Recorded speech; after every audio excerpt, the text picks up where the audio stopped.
and do a hazard perception demonstration at the end.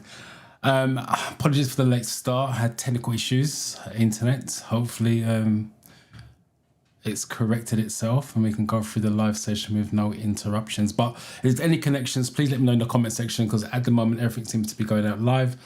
My levels are okay, so if there's any issues on your side, type it in the comment section and let me know, and I'll try to correct as we go. But anyway, hopefully you guys have had a good weekend so far. The weather's been decent where you are, and hopefully you've had a good, safe week. So if you guys got any questions whatsoever, theory, driving, lessons related, type in the comment section, put a Q semicolon. It does make it a lot easier for me to see the comments, and that way I don't skip it by mistake and then you guys got to type it in again. Let me just get my comment window section up. I notice that's missing. And then I can see who's here. So I think I am very good to go. All right, so let's go to this scene. And Faith, what time is it live? 10 o'clock. As I said, I apologize for being late, technical issues. Otherwise we'd never live at all. But welcome, Faith. Hopefully you are all right. Can't pronounce your name, but I've not seen your name before. So first of all, welcome, and good morning to you. Good morning to you as well. And Becky Arthur, how are you doing? I'm fine. Hopefully you are well. And so let's do a overview. That's what I normally do. So let me just do this.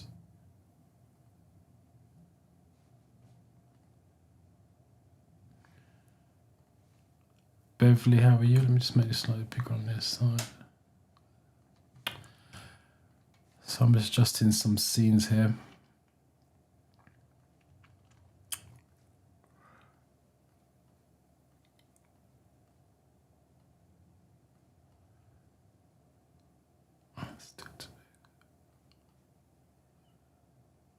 Well, hopefully that's all right going on that. Beverly, sorry. Hopefully you are well, Beverly.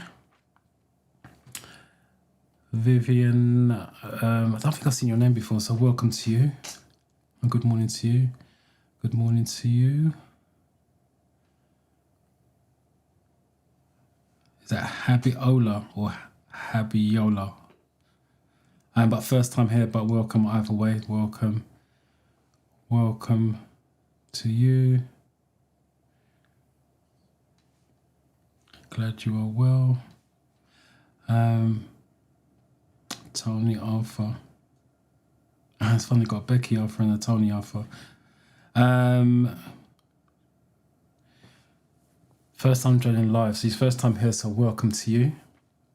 I passed last Friday. Past Friday, well done to you. Congratulations. Nice way to start the live. 44 out of 50, 60, 75. You done it over the Easter break. Well done to you, though. Congratulations. Thank you for coming to the live and breaking the silence to let me know you passed first time. And Vivian's first time here as well. All right, so let me do an overview. Welcome to all you first timers. I appreciate you giving up your Sunday and being here. So overview of the theory test, just in case you guys don't know how it works. Multiple choice, 50 questions. The 50 questions are made up of 14 different categories, just in case you didn't know. When you're doing the apps, I would suggest doing each category in turn individually and then going on to mock tests. What most of you guys are doing is just getting the app and starting to do mock tests. And doing that way, you're not going to expose yourself to every question on the app. The app is not designed to show you every question in a 50-question mock test. That's what I suggest you do in all 14 categories and then going on to the mock test to make sure the information that you studied for the 14 categories comes through on the 50 questions. I will also add the questions, 'cause again, this happened a lot this week when I was doing the study camp and the training. There's a couple of students that sign up for the study camp, realized they'd done the theory test and the questions was worded differently, and it was a big shock and surprise. The questions on the real test are different from the app. The app are sampled questions. They're just questions to give you an idea of what they're asking, what they're looking for, and how the questions could be worded. I will stress again, the questions are different on the real test. The apps are sampled. Nobody has access to the real questions because the divas say do not release it. I know what some of those questions are because I've been doing this for 10 years and I get feedback from my students in terms of what the questions they get and may have struggled with on the real test. I've got a slight insight. Do I know every question? No. Do I know some of them? Yes, but that's because of my students who go in there week in, year out, give me the feedback on that. And the questions are random. So if there's 10 of you in the room, it's 10 different 50 set of questions. That's the reason why I say study your categories, because you don't know how your 50 questions are going to be made up. So the person to your left can have 5 road signs. The person to your left can have 3 road signs. You can have 7 road signs. You just don't know how it's going to be made up. But if you cover all 14 categories, you should be good. Time wise, you got 57 minutes for the questions, which is more than enough time if you studied. It gives you time to break it down, look for clues. Some of you are not doing that, looking for clues. It's literally just, oh, I've never seen that question before, and you're guessing. If you haven't seen the question before in the app, they do give you clues in the question. They do give you clues in the answer.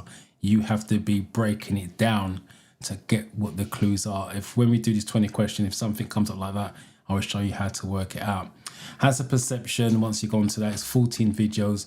13 of those videos have single hazard score, a maximum of 5. One of those videos have got 2 hazards on there where you score 10. And you need 44 out of 75. I should have said on the multiple choice, you need 43 out of 50 to pass that. On the hazard perception, 44 out of 75, and you need to average 3 per video. If your average is below 3, it's going to be a fail. There's no way you can pass with average below 3. Obviously, you won't know what your average is until the end of the test. But ideally, you want 5s and 4s, and nice, probably 7 or 8 on your double or more. With that, some of the questions are common sense. Again, if you take your time to read the question or understand what they're asking, you can use common sense. You don't have to be taking driving lessons to be answering the questions. You can use some common sense, but outside of the common sense, you're now looking for safety, because your driving test is based on safety and control. That's what the examiner looks for, and that's what the theory test is based on: safety and a control. If your answer doesn't lead to safety or control, it's going to be wrong with that. If you do struggle with your theory, because I have quite a few sign up this week in the study camp, I don't know why you guys wait till 4 to 5 times taking the test before you seek help. Obviously the channel's here to help you, but if you really struggle, you shouldn't be taking your test 4 or 5 times, because it's technically waste of money. £23 a time, that's almost what, £100 a time for 4 or 5 attempts. But anyway, I run the study camp where I train you to pass your theory test. It's 4 days, Monday to Thursday. You will access to all the training while you're in the camp until you pass. So it's not just 1 week. If you can't attend all 4 days, you can attend any time that you are in the camp. So if you're in there for 60 days, you've got access to the training for 60 days. And we do a live review of your studying on a Wednesday and Sunday. Today, 1 o'clock after the YouTube, I'll be going into the study camp to work with the students on what they did this week as well. So like I said, if you struggle, the link is in the description. Feel free to join that and I will help you pass your theory test, especially with the summer coming up. You guys really want to just get your theory done and dusted and try to get your driving test booked done and dusted before winter comes in.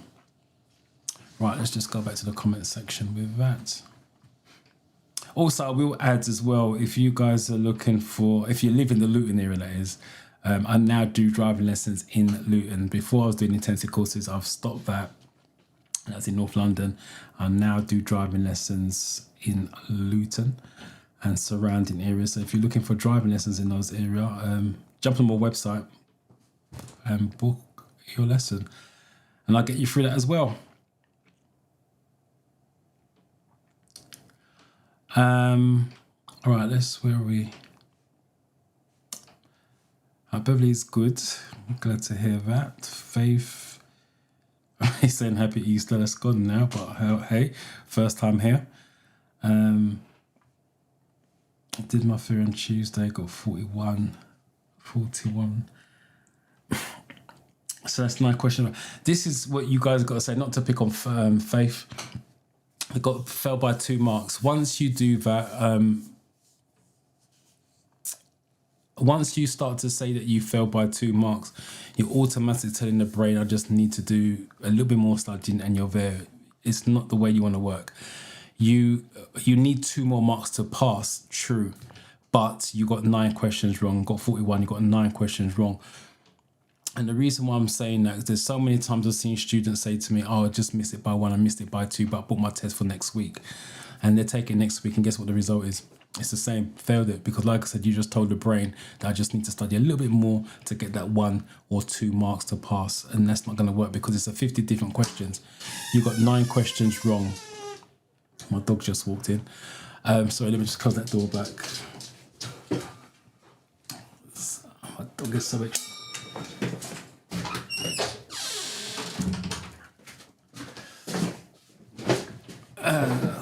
Let me plug my headphones back in.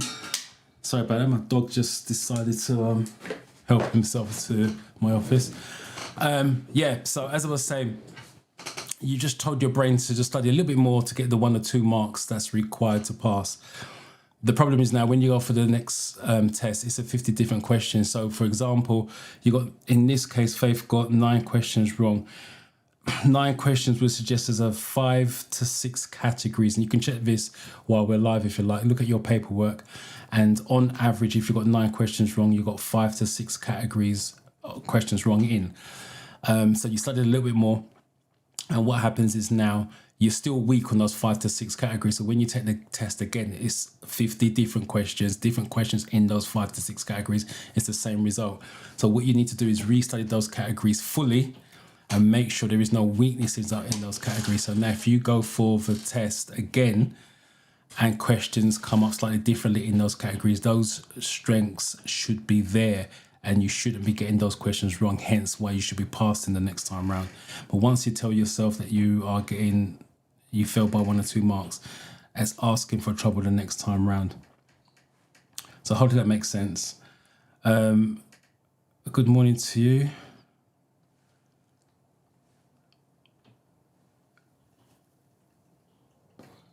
Good morning. Sorry, just trying to read your comment. Good morning to you. I've not seen your name before, I don't think. I don't think I've seen your avatar either, so welcome, first of all. I did my theory test on the 8th of April. I passed 49, so you missed it by 1, the magical 50, but well done to you. 62 on Has Perception, powerful score. This is my 3rd time. Oh, well, 3rd time lucky. No problem. You are welcome. Thank you for coming to the live and let me know how you got on. Appreciate that.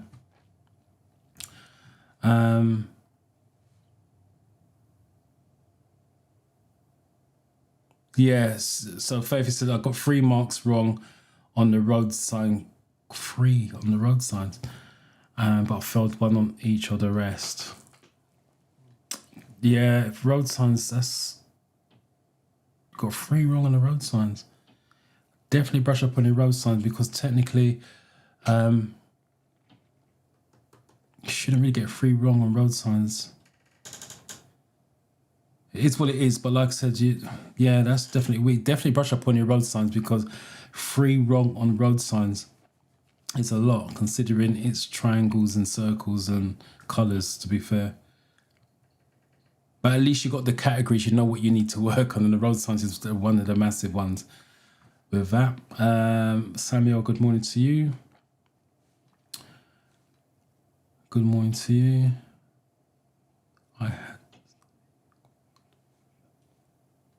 And again, another 49 out of 50. Well done to you. Guys are just missing it by the 1. As Perception 59. Again, another high score. Well done to you. Thank you for coming to the live. Let me know how you got on.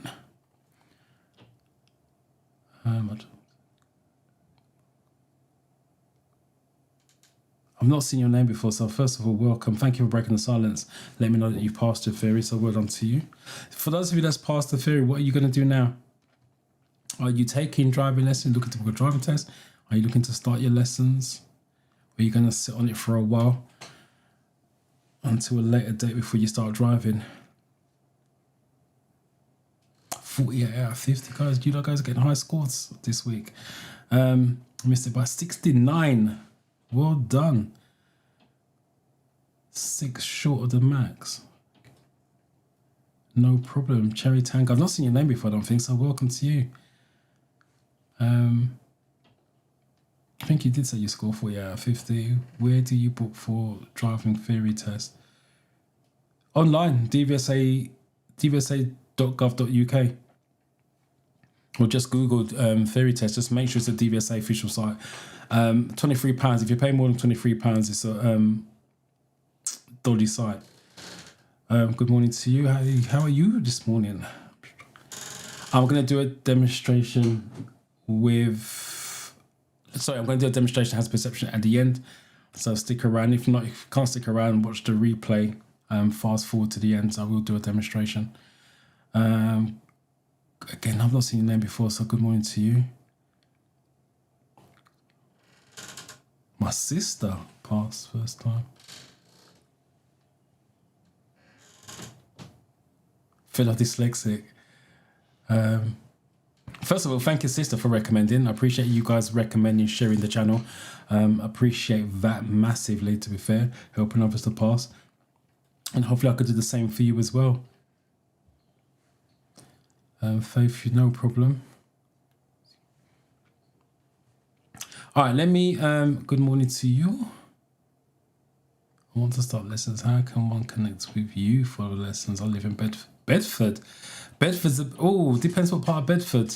If you're Bedford or Bedfordshire, that's like different. I think Bedford's a bit too far out for me. Because like I said, I'm Luton and the surrounding areas, like you're talking about Dunstable. That type of distance out. But it depends what part of Bedford you're at. What's your type your postcode in the comment section. Let me see what the postcode is. And see what we can do. I've not seen your name before, so welcome to you. 44. Oh, you passed your theory test. Well done. 44, 50. Congratulations. 57, 75. Congratulations. This Wednesday, 8th, after watching. Practice makes you better. I need to update that, to be fair. I need to start doing more videos. Appreciate you. Thank you for the kind words, by the way. I think it's your second attempt.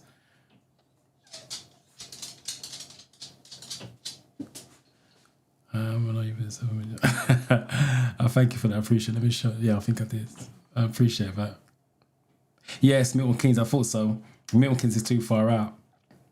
That's like junction 14. I'm at junction 10. Unfortunately, that's too far out for me. I'm sorry about that. All right, let's do the mock test. That's why you guys are here. So let me share my screen. Share screen. So those of you that are new, read the question first. So question 1, if I could get my little cursor up. Question 1, you're performing a cardiopulmonary resuscitation CPR on a casualty. How fast should chest compressions be? This is A. It's already got a tick on that. That's not the right answer, by the way. I don't know why that's on there. Probably when I did my checks this morning. That's A, that's B, that's C, that's D. So A and B on top line, C and D is on the bottom line. For those of you that are new, please put the question number. So if you do think it's 1A, please put the question number, because there's a delay between me and YouTube, and I want to make sure if you type your answer in, I will show it on screen.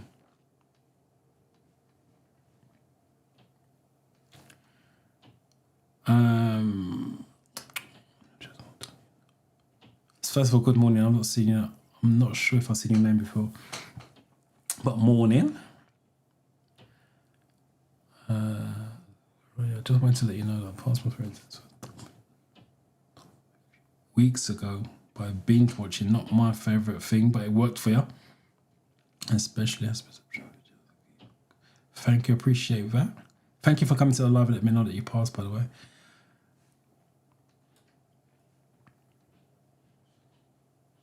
We've got 1A there.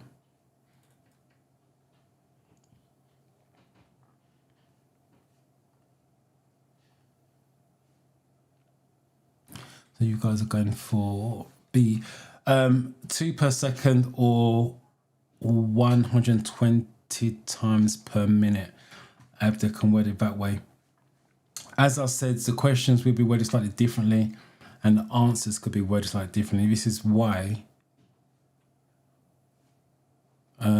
you want to study the categories properly and understand the question, understand the answer. So if they do flip it to 120 seconds, you know that's still the same answer, just worded differently. What does this sign mean?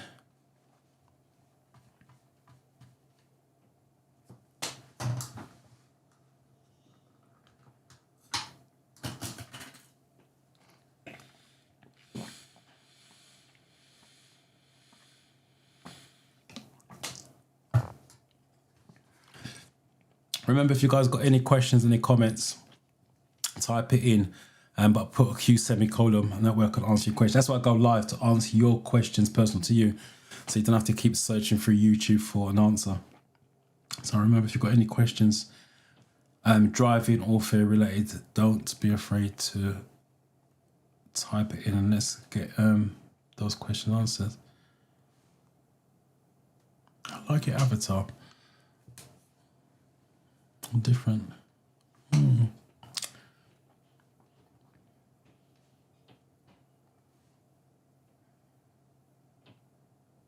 To see.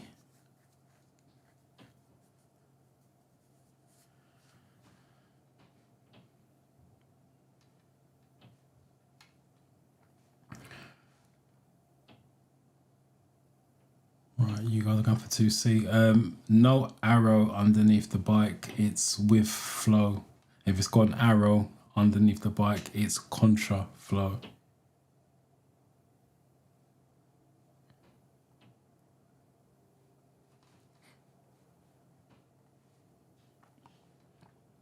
Got another defibrillator question. You're asked to fetch a defibrillator AED. Let me just bring this over a little bit. What's the best way to find the nearest AED?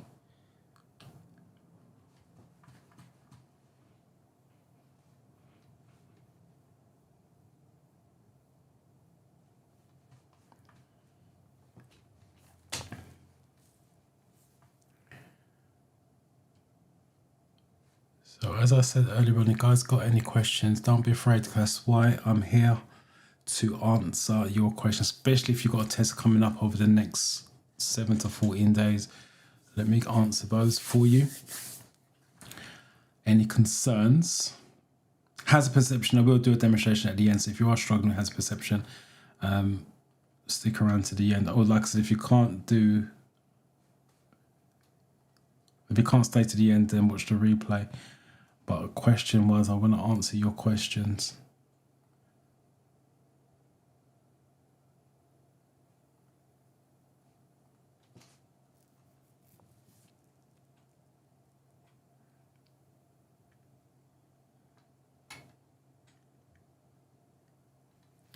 A, you guys are going for A.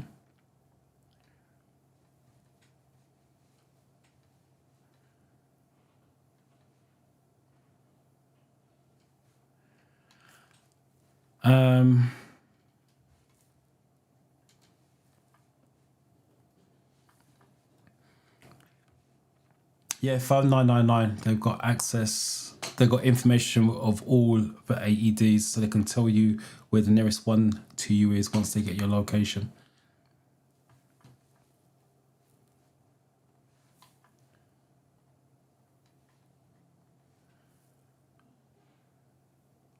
At an accident, how can you help a casualty who has stopped breathing? Because this is all CPR questions.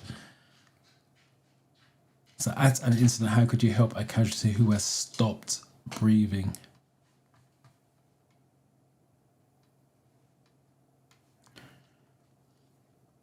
I got a test on Tuesday. It will be. Why is it interesting? Why would it be interesting, Destiny?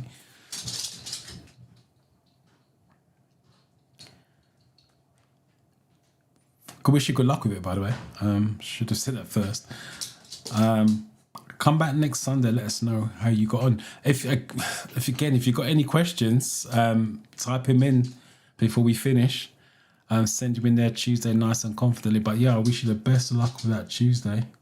Just stay calm, read the questions carefully, break it down. I'm weak in 4 categories.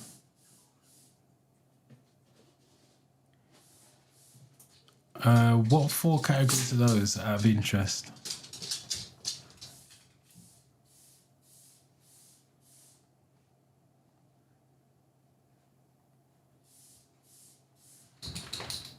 Lucy, good morning to you.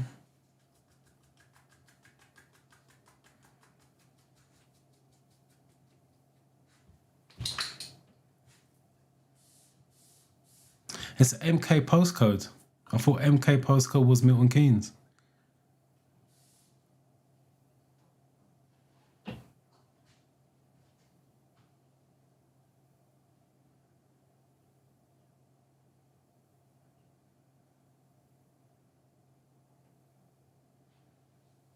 It's still, anyways, MK postcode. That's not near me. I'm an LU postcode.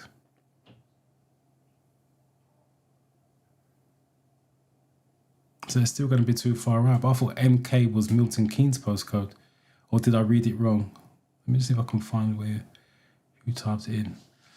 Could be my dyslexia kicking in and I read it wrong.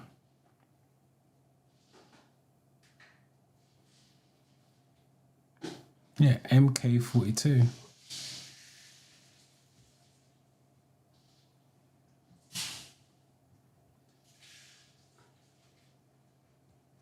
So let me just draw that down and I can check it up afterwards. But I'm an LU postcode. Anything outside of LU is going to be too far for me. MK20NX.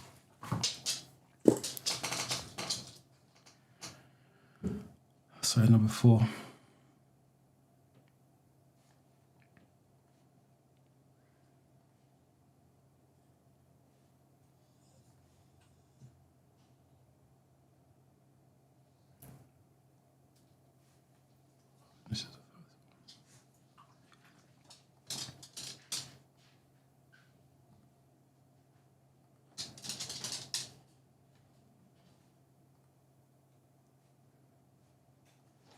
Right, you guys are going for 4A.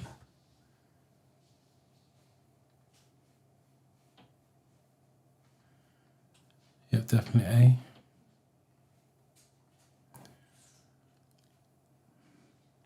You're driving on open road in dry weather. What distance should you keep from the vehicle in front?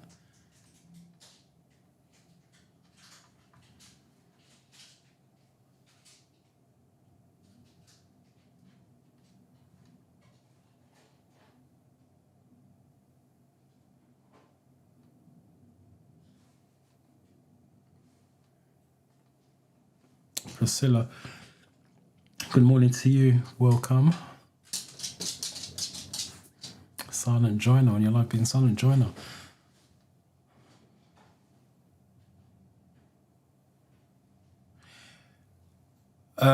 First of all, congratulations. Thank you for breaking the silence on that. 47 multiple choice, 52 hours perception. Well done to you. Again, what are you looking to do now? Driving lessons, driving tests, or are you going to sit on it for a while before you start looking for lessons?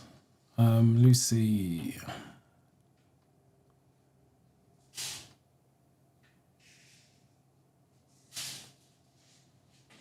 Links with my friend. Like I said, I appreciate you guys sharing the channel, so helping other people to pass as well, but also giving the channel recognition, so I respect that. And congratulations on passing. Again, Lucy, what are you looking to do next?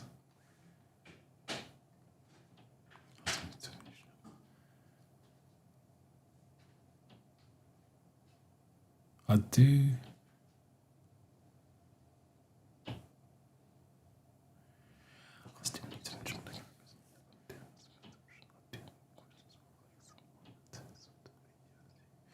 If you're talking hazard perception videos, it's one go only. That's no different from the app. If you're talking about the last 3 questions, just in case you guys don't know, when you do mock tests for question 48, 49 and 50, the last 3 questions are called case studies. They're video questions. And the answer to, if you're talking about those videos, the case study videos, you can watch the videos as much times as you want within your 57 minutes.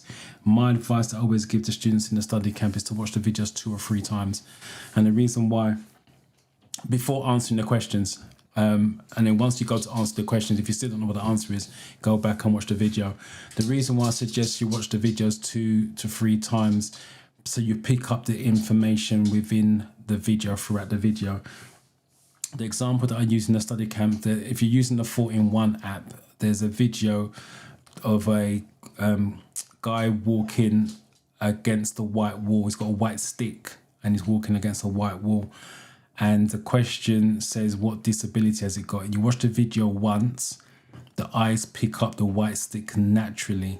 So you go for blind. And then when you watch it's obviously it's the wrong answer. When you watch the video 2 or 3 times, the eyes start to pick up the second color, which is red and white, 2 colors, 2 disabilities. So he's blind and deaf. But like I said, if you watch the video once, you only see the color once. The eyes will only pick up the natural stuff, and that's the reason why I say watch the videos 2 or 3 times, so the eyes can get used to other stuff. And obviously then you can you should get the right answer from that. But yeah, to answer your question, you watch the videos as many times as you want. But on the hazard perception, it's one go only.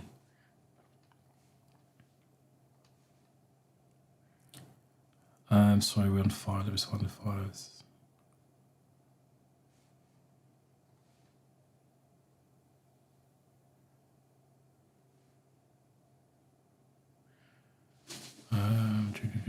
There we go. There's the first one. A. I got a B. Ooh, got 5. I got A on there as well. I got another A. It's interesting.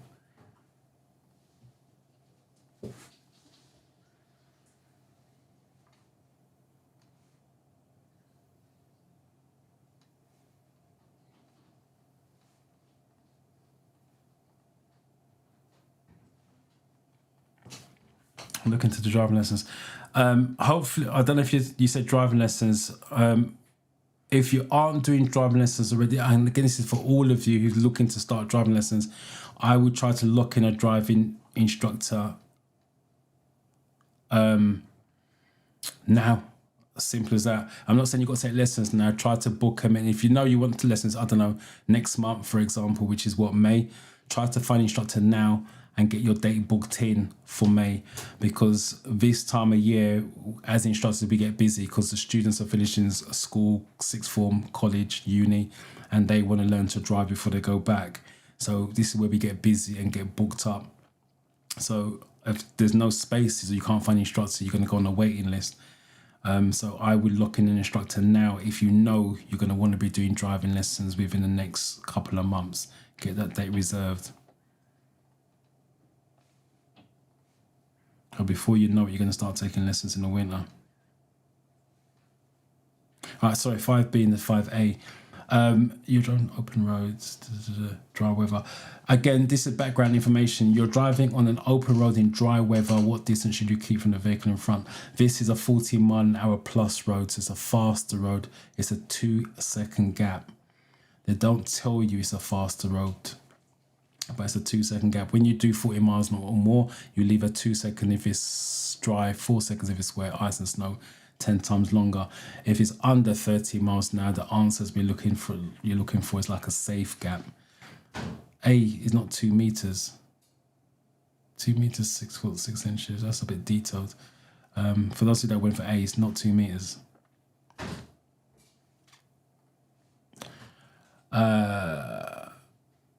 What does this sign mean? I'll do that and I'm not going to bring it up. This is question 6. He wants see the numbers. I don't know why they're so big, that triangle. So it's question 6.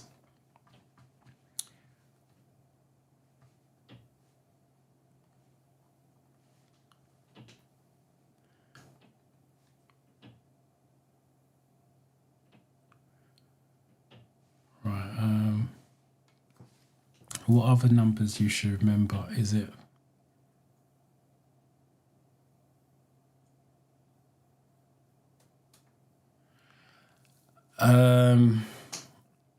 Right, let me just clarify that you should know this, not remember it.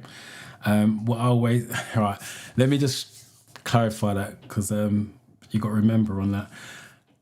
You should always know your stuff, right? You know, I'm not a big fan of memorizing stuff. So you should always know your stuff, but there's always exceptions to a rule, and this is one of them. So in terms of the numbers, it's 10 meters where you should not park from a junction, which you've got. 45 meters is where you place a triangle from a broken down car, and 100 meters when you turn your lights on for poor visibility. I stress again, you need to know this, especially the 10 meters from a junction, because when the examiner asks you to park up on the left, he's watching how close you park to a junction if that's what you choose to do. Know it, but that's the ones you just need to know: 10, 45 and 100, exception to the rule. Rachel. Oh, you passed your theory test. Well done to you. 45 out of 50, 60, 75. Congratulations.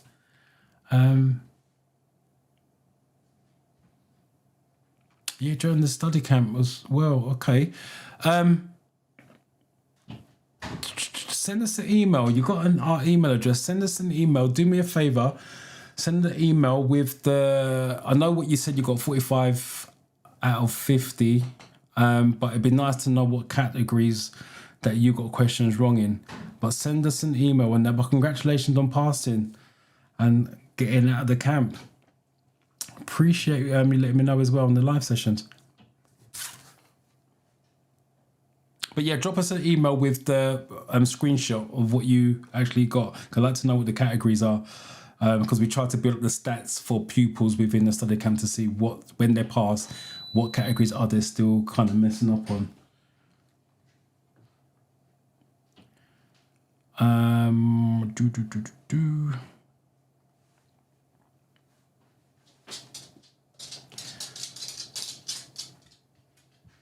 Alertness, documents, safety margin, road and traffic sign. Road and traffic signs are a massive section. Documents is only 27 questions. So the question you got to ask yourself, why you still struggling that? Because documents is one of the smaller sections. But at least you know what your weaknesses are, which is a powerful thing. So you know what your weaknesses are, so you know what you need to study.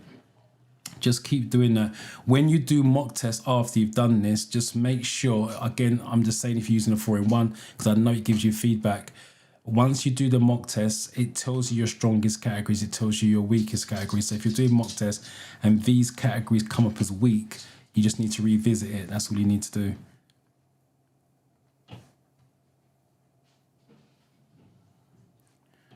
All right, what are we on? 6? Let's do 6.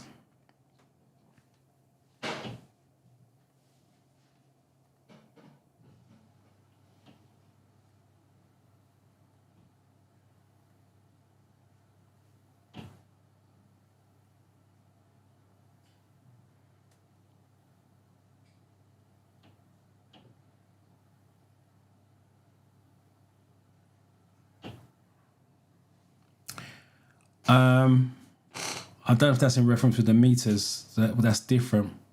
I'm talking about in terms of standard numbers, in terms of meters. 1.6 is different. It's a one-off. I will add that 1.6 millimeters tread depth is the same for any of the tires they talk about: caravans, trailers, motorbikes, and your cars. So a tire is a tire. So as long as it's got a tire question, it's 1.6. You're missing an on that, millimeter tread depth.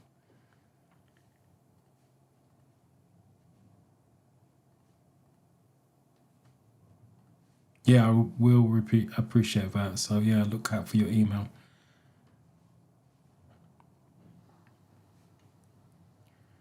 I'm sorry, 6A, cycle route, triangle warnings.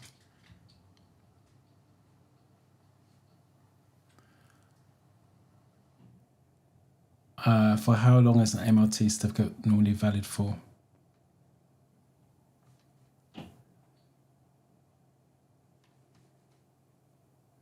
So 1 second, my dog is just Being a pain. Hold on one sec.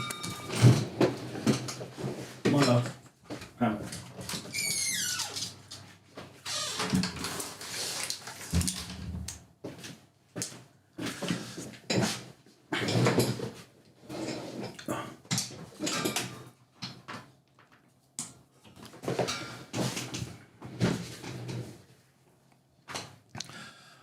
Right.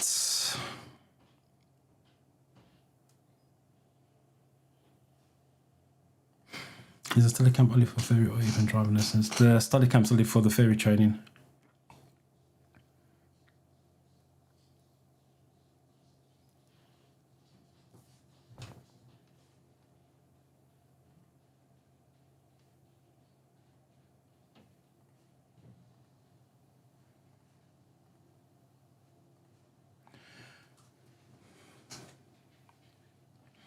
Oh, you guys are going for a... Yeah. 1 year or 12 months is enough where they can word it.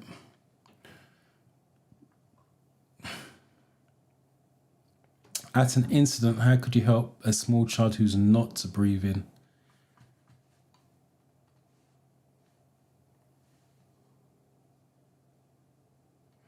I started already with automatic, but I have changed to manual. Why did you change to manual?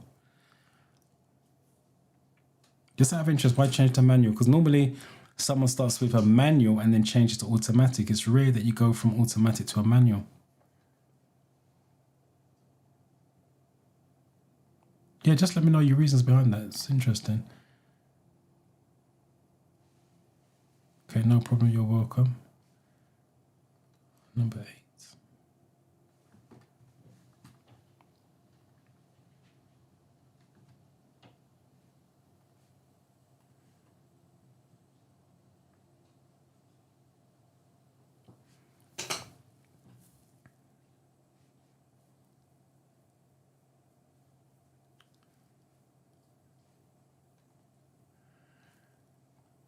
Oops, looks like you guys have gone for B.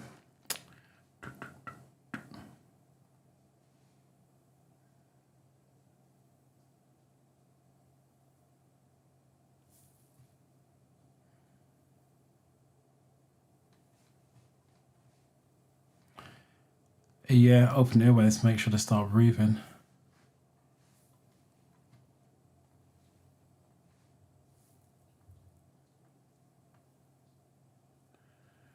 A cycle lane marked by a solid white line is in operation. What does this mean for car drivers?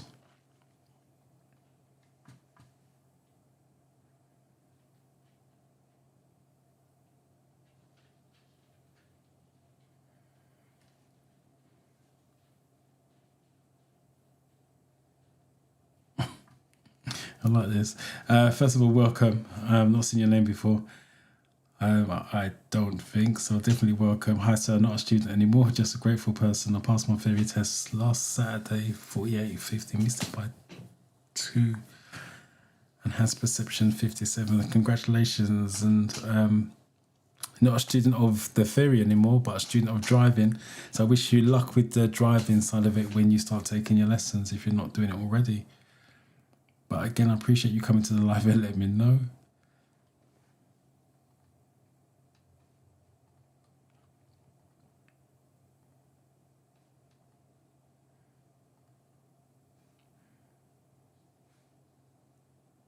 Go for 9A.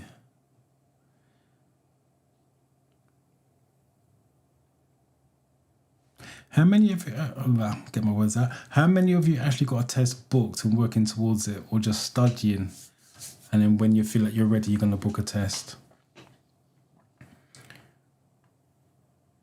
Because there's quite a few names I see here. You are welcome. You're definitely welcome. I see here, and I'm thinking, have you booked a test yet? Don't get me wrong, it's nice to have you guys here week in, week out, but my job is to get you guys past your theory tests and get rid of you in the nicest possible way, by the way. I've not seen your name before, so welcome. So how many of you actually got a test booked? and working towards it, or just studying and thinking, well, when I'm ready, less nervous, which is a common one, I'll book my test. If I pass with manual, I can drive any car. Manual cars are cheaper. True. But why did you start with automatic? At least you're wisened up. I'm a manual driving instructor, so I'm always going to be biased to manual driving. But yeah, passing the manual, and then you've got the options. Especially if you're a younger person, because you don't know where your life's going to take you. The last thing you're going to do is pass an automatic, and then your options, but they all lead to manual, which means those options aren't open to you. When you're older, you're pretty much set in your lifestyle, you know where you're going. But when you're younger, you just don't know what direction you're going to head in. So if you get job offers that gives you the option of manual, then it's not open to you. So that's my advice anyway. If you guys are in the younger age bracket, try to do it in a manual. Because like I said, you just don't know where your life is going to take you as you get older. Sorry, we're number 9.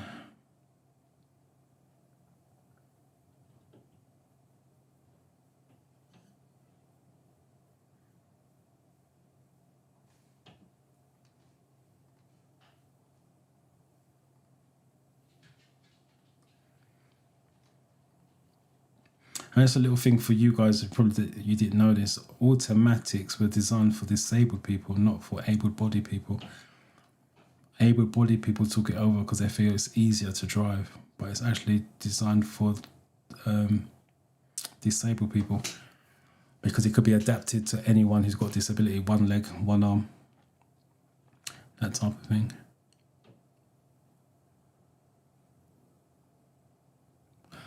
What did you guys go for? 9A, wasn't it? 9A. Yeah, mustn't driving it. When it's solid, cars can't pass the solid line. You have stopped in an emergency area. What must you do before you rejoin the carriageway? All right, let's put some of these comments up.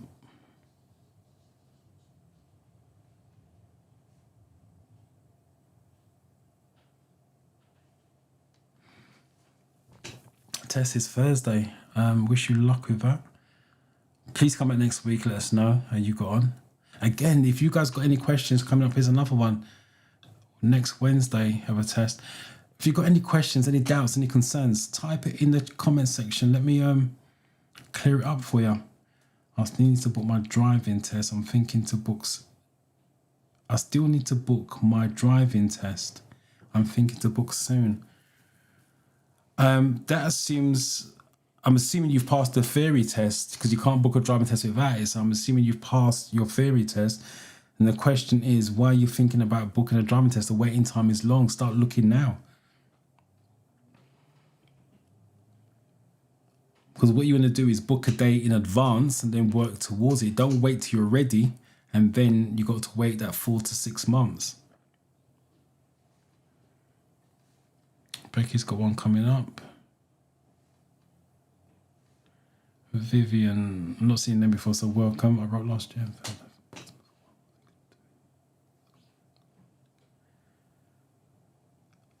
Last year, okay, the question I got asked is why, if you've done it last year, I know life gets in the way and everybody's different, but if you've done it last year, why have you waited so long? We're now 4 months into this year. I know when you guys fail a test, it's frustrating, you feel like giving up, but the worst thing to do is give up, because all the studying you did and to get you to where you got to, and then you now stop, you got to do that restudying again to get to where you was, and then move forwards to get ahead so you can pass it. So just keep going. I know it's, like I said, frustrating, disappointing, exhausting. It's all the comments I've heard, but just keep going, because you need to do it if you want your license. And once it's over and done with, you've got 2 years to do your driving test, but stopping and starting, before you know it, you're talking about 3-4 years past. And I've seen students do that. 3-4 years have passed. And now they're desperate to get their license because lifestyle change or whatever it happens to be. And also, I've got a test booked on 22nd of April. Just literally around the corner.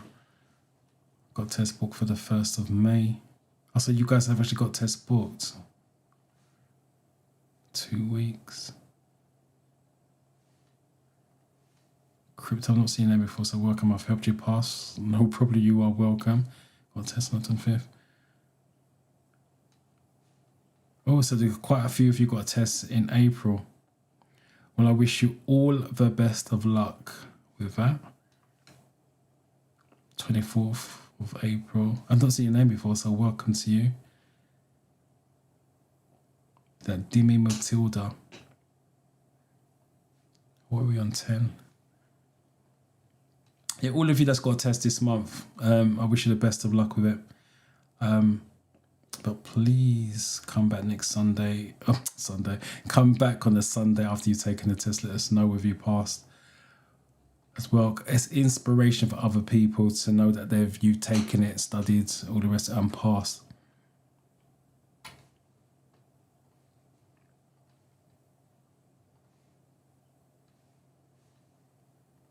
Yeah, I thought that fairy test. Book it. Don't wait, just get it booked. You can always book it for the future. Don't have to wait and say, look, I'm ready now and book one for next week.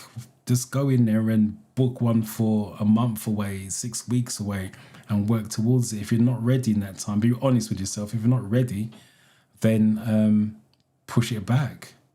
That way you don't lose your fee.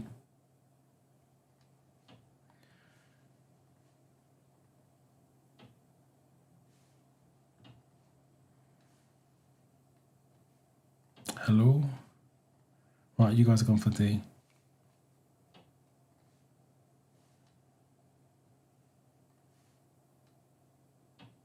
Here you go. I passed my theory test 3rd time. Perseverance. Now, you passed it. Done. All you got to do now is make sure you pass your driving test within the next 2 years. And even if you are thinking of driving in terms of, well, obviously you guys are because you're doing the theory. But what I'm saying is once you pass your driving test, you don't have to go and get a car straight away. You've passed, it's done. Your 2-year probation starts to tick once that says, the examiner says congratulations. So whether you drive or not within the 2 years, your 2 years are ticking. If you haven't driven for a year or two after passing driving test, you can always take refresher lessons. There's nothing wrong with taking refresher lessons. A lot of students don't realise that. They think driving lessons is for learning to drive. You can take refresher lessons, just refresh your skills. There's nothing wrong with that. But let's get your license out of the way and then you can sit on it. You've got a test book for the 17th. Yeah, there's lots of you. Oh, test tomorrow. Again, I wish you luck with that. Again, for those of you got any tests coming up, type your questions in the comment section. D. Yeah. And there's a connection. If you read the question, you have stopped in an emergency area and you got emergency telephone. There's a connection there. Sometimes, like I said, there's little clues in the question or answer. You have to stay calm enough in the test to break it down and see it. How should you rejoin the motorway after breaking down on a hard shoulder? That's the same question previously, just worded differently. Now that's a different answer. All right, there's a couple of comments in there.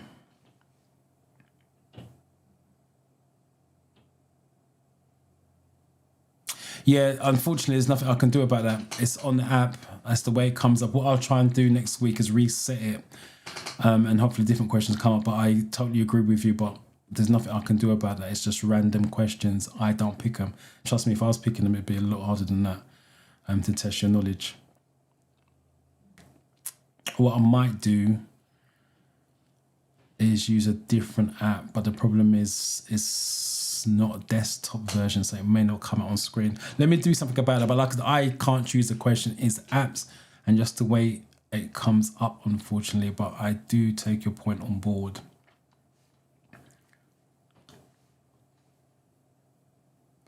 Can't explain how to indicate when approaching the roundabout. If you're turning left at the roundabout, you signal left. If you're turning right at the roundabout, you signal right. And if you are going straight ahead of the roundabout, there's no signal for straight, but you signal after the exit you no longer need. So signaling at the roundabouts, no, roundabouts are junctions, just in case, for those of you taking driving lessons, roundabouts are junctions. So if you turn left at a junction, you turn right at a junction, it's the same as a roundabout. Just have to listen to the examiner's wording where you're going. But if you're going straight, there is no signal for straight on the car, so you don't signal. But once you pass the exit, you no longer need your signal to come off the roundabout. But big roundabouts, you don't signal to come off on a mini roundabout.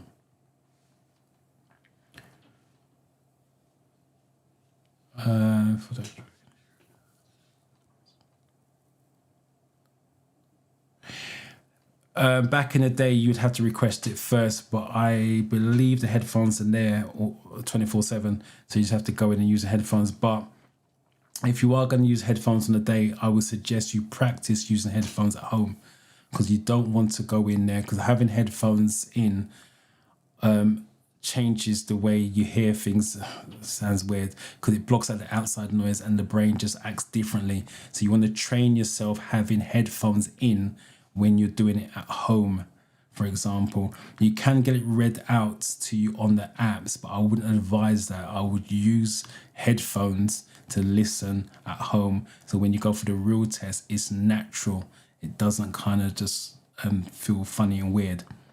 Because when you guys are practicing at home, regardless of whether you use headphones or not, whatever you practice at home, when you go for the real test, you should be doing the same thing. So if you are flagging at home, you should flag on the real test. You don't want to not flag at home and then all of a sudden start flagging on the real test, because the brain's going to think, well, I've never done this before. It's a bit weird and it's going to mess you up. You want it to be natural. So whatever you practice at home, practice on the day of the test itself. Don't change anything. It should be natural. 11.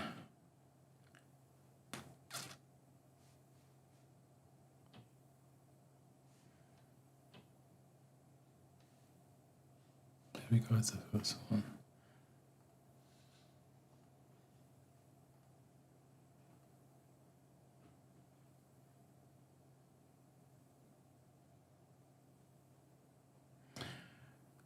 Can you explain why D is the answer to number 10?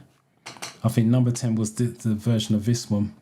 Use the emergency telephone, because you've broken down an emergency area. So by using the phone, they will check the cameras and give you advice of when to go and how to rejoin the motorway. That's the reason why you're using the emergency phone.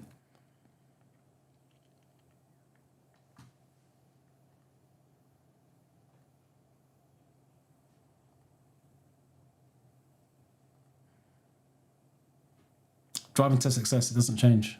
So you can't see the numbers on this one. I'll just quickly break it down. It's driving test success. Like I said, that's the only app I use, driving test success. So I recommend it because I use it. I use it on desktop, I use it on the app if I need it in the car as well. The only app that I use for the study camp is Ferry Test Pro, and the reason why Ferry Test Pro is designed to be used with instructors and their students. So the students in the study camp use that app. It's on my account, and I can see how long they studied for, how they answered the question, where they're going wrong, where they're going correct. On the driving test success, I can't see that. So, but in terms of personal study in driving test success, if you're in the study camp, you'll use a combination of driving test success and the Ferry Test Pro, because like I said, I monitor your progress on Ferry Test Pro. That's why I help you, because I know exactly how you are answering the question. I even know how long you studied for. So you can't tell me you studied for an hour when the app tells me you studied for 10 minutes.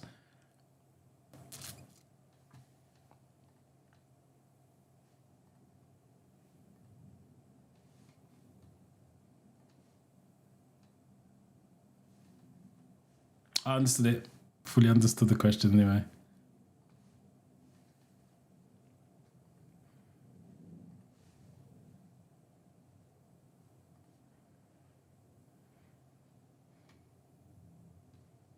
I can't, like I said, I don't know why it keeps thinking I can't. I just said that.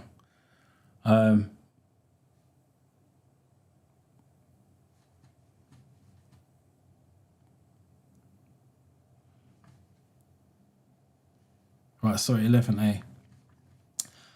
Build your speed up on the hard shoulder. So it's different from the previous question. Same question had you joined, but it doesn't have to mention the telephone situation.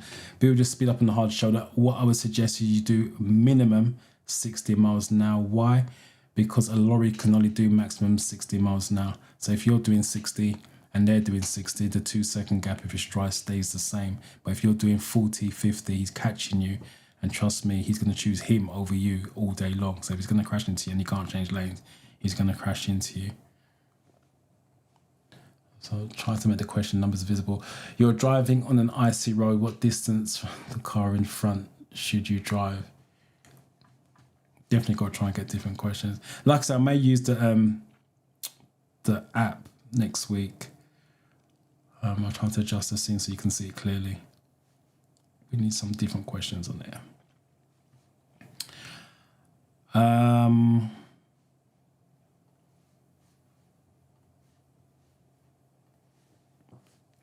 Last week I felt I got 41. Last year I did the same. So you got last week failed, I got 41. Last year, that's 4 months ago, got the same result. And next Wednesday, have a test again. I wish you luck with that. But from what you're saying there, it doesn't show me consistency. If you're taking tests every 4 months, it's not consistent. But I wish you best of luck with that. Please come back next week, let us know how you got on. But again, if you've got any questions, let me know. Hold a minute, I just read this again. Last week, I got 41. And you got a test for next Wednesday. 7 days later, 41. Well, hopefully you've done the studying on those categories that you got the questions wrong in. 9 questions wrong.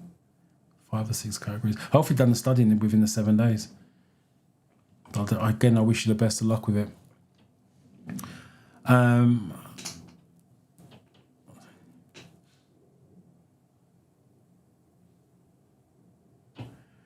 Right, the way that I normally explain this in the camp, you are taking a car theory test. All you need to know is what you can do as a car driver on those roads. So as a car driver, you do 70 miles an hour on a motorway dual carriageway, 60 miles an hour on a single carriageway. I repeat, all you need to know is what you as a car driver can do. So it's 70 motorway, dual carriageway, 60 miles an hour on a single carriageway. Now, when they start talking about towing vehicles and what's the other one? Heavy goods vehicles on the same road, you just say, I can do 70, which means they drop it by 10, they can do 60. That's the easiest way of doing it. I can do 70, take away 10, they do 60. So it's 60 for towing and heavy goods vehicle on motorways and dual carriageways. You can do 60 on the single carriageways. So take away 10, which means they can do 50. So that's the easiest way of doing it. Know what you can do because you're a car driver. It makes life a lot easier. And just drop it by 10 for them. Hopefully that works for you. Does Dorian only teach new learner drivers? What about approved driving? I don't teach approved driving instructors. Yeah, I don't do that. That's something you'll have to find. If you're doing, I'm assuming you're a PDI. If you're a PDI, I would suggest trying to find a sponsor in terms of a driving instructor who's going to do that for you. The theory you could do on your own. Would I do it on my own? Probably not. I'd find a driving instructor. I'll tell you why, because there's a lot of reading material that goes with it. The app is enough to pass the part 1, which is the theory side of it. But the problem is you need your theory more than the learners do, because you need to use your part 1 for your part 2, the driving, and you need your part 1 and part 2 for your part 3. And an instructor, a trained instructor who teaches PDIs will do that for you, because there's a lot of reading material. App isn't enough to get you past your part 2 and part 3. So that's what I would suggest you do if you are a PDI. But yeah, unfortunately, I don't teach driving instructors. Number 12. If you were a PGR, how far have you gotten? I've got a C here.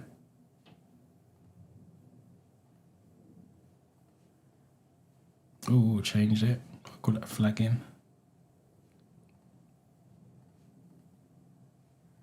Got another C. Morning.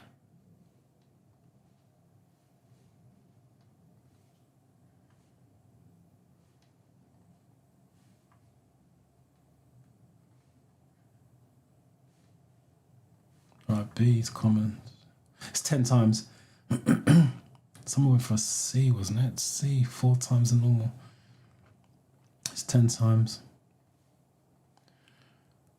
What's the minimum time? Like I said, I apologize for the questions. I've got no control over that. What's the minimum time gap you should leave when following a vehicle on a wet road?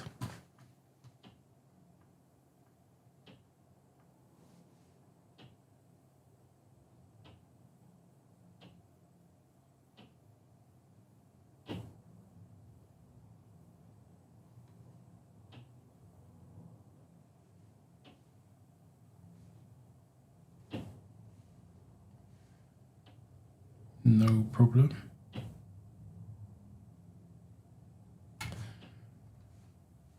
Right, I don't think I got that one.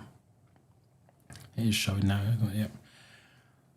Yep. Good morning, you're amazing. I just passed 3 days ago. Thanks a lot. You are welcome. Thank you for coming to the live and letting people know that you've passed. Appreciate that. Even made for calculated.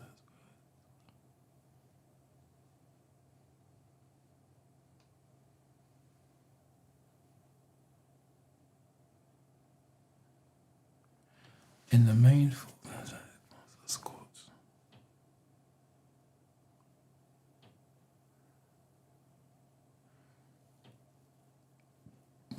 '22, '21, 2019.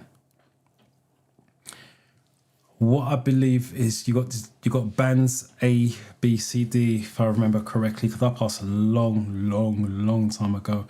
And the pass mark then was 85% in each category. So you have to get 85 in your 4 categories, and you still have to have 85 overall. So you could still pass, but you got one category, 19 and 20 and 21, 22. So even if you got 20, would that still have been a pass? Because you need 85% overall, the 4 categories. You need 85 in each category, 4, and 85 overall from memory. You score 65 has perception, so your has perception is spot on.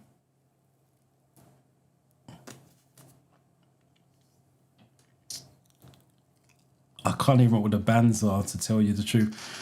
I'm assuming you're using the app and you're using the ADI question part of it, because you can change it in the settings. But as I said, with the app questions, because it's the same as the learners, your questions are sampled questions, they're not the real questions. So even though you're using the app, the questions are worded differently. There's other training material. When I studied, there was about 7 different books that we had to read. And it wasn't online, because when I did it, there wasn't internet. That's how old I am. So like I said, I'd find an instructor to guide you with the reading material, because you need that knowledge for your part 2 and part 3.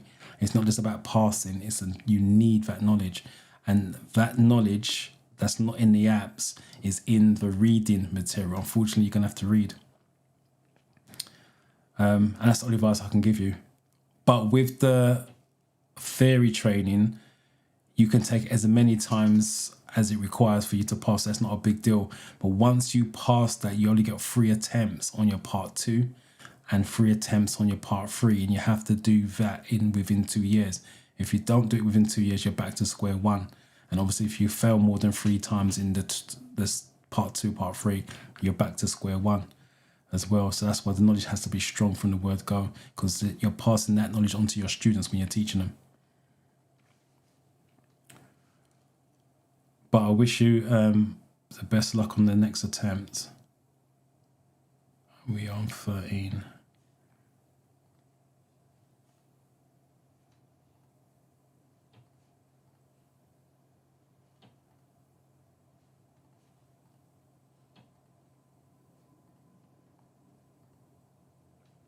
Yeah, but definitely try to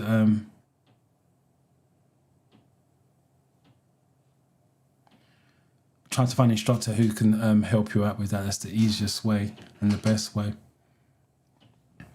Could they even may get you to sit in the back of a driving lesson as well, so you can see it in place. Also, so can you more videos? I don't know about that. The reason being because a hazard's a hazard. Once you know what a hazard is, you don't need more videos. What you need to do is understand what a hazard is. The questions is where the problem lies. I just need these headphones.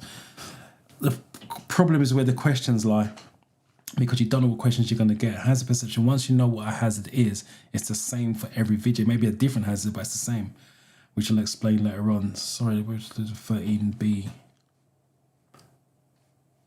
And again, 40 mile an hour. What requires extra care when you're driving or riding in windy conditions? Sir, I'm new here. Can you give me some advice and information on gears and engine braking? Can I give you some advice on gears and engine braking?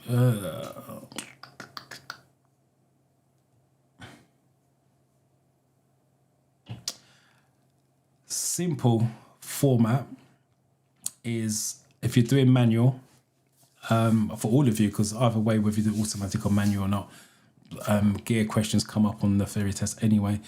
The lower the number, the lower the car goes. So the lower the number, the lower the speed. So gear 1 is a low speed. Gear 2, slightly faster, but still low speed. But gears 1 and 2 are power. I'll just say that again.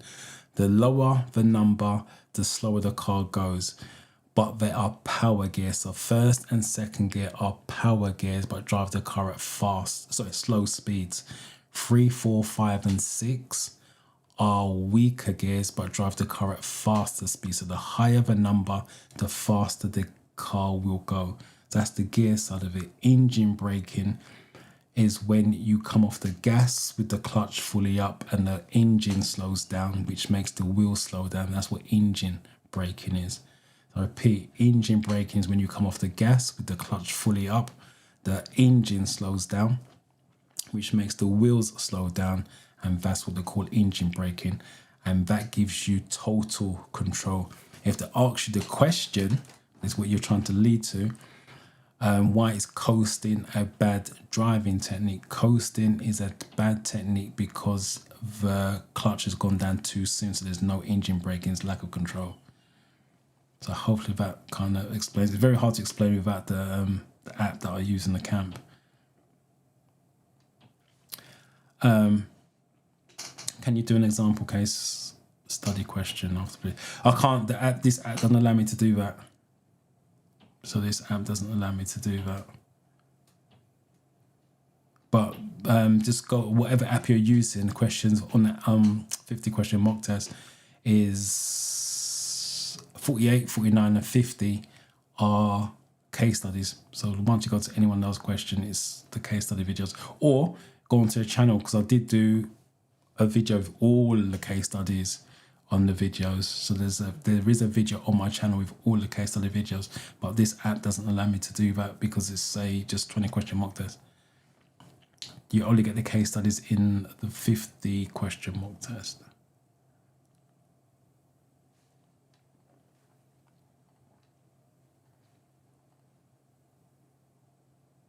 I'm assuming you meant 14.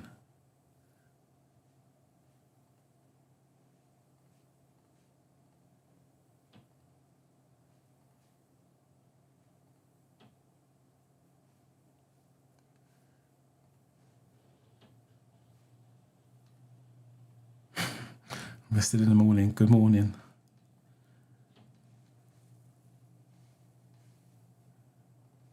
(14B). Yeah, cyclist, windy conditions.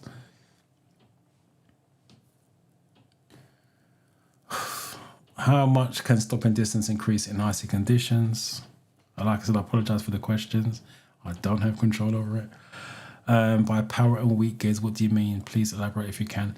Power, strength, weakling. Power has more power. So there's one question: how can you avoid wheel spin on icy conditions? The answer is high gear. Drive slowly. High gear is weak, so you don't want wheel spin. So literally, it's a burst of power. And like I said, if it's weak, it doesn't do much.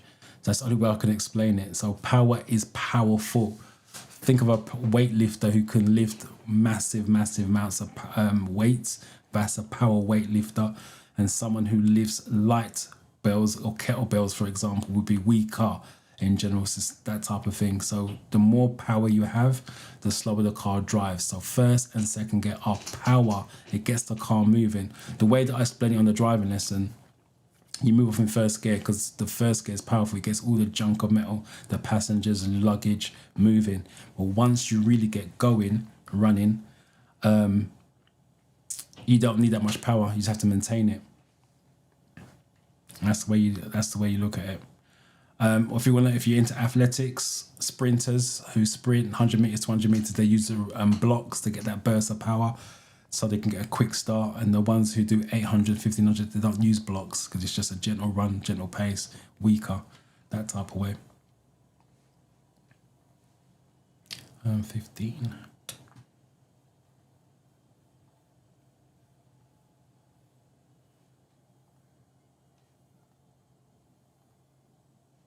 And that's kind of sometimes why I say if you can take driving lessons alongside the theory, you'll understand what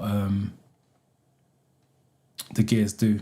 Because like I said, you're using the gears in driving. As I said, the theory, driving, tallies always together. You're welcome, Mohammed. 15B, we know what the answer is. Let's get this bit down. 10 times ice. What does this sign mean? Similar to one of the first questions we had, but it just had the bike on that.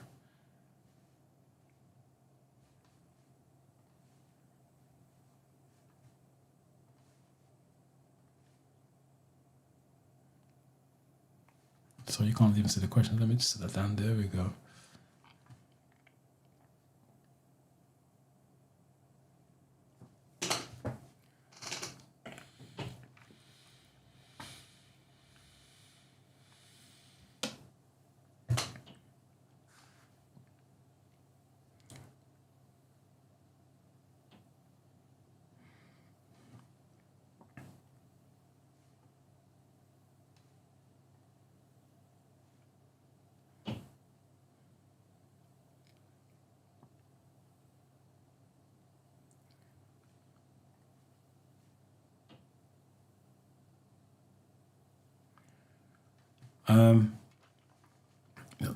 Like I said, this is similar to what we've had before.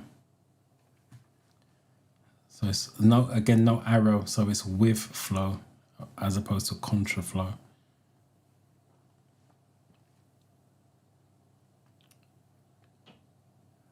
You're at the scene of an incident. How can you help someone who's suffering from shock?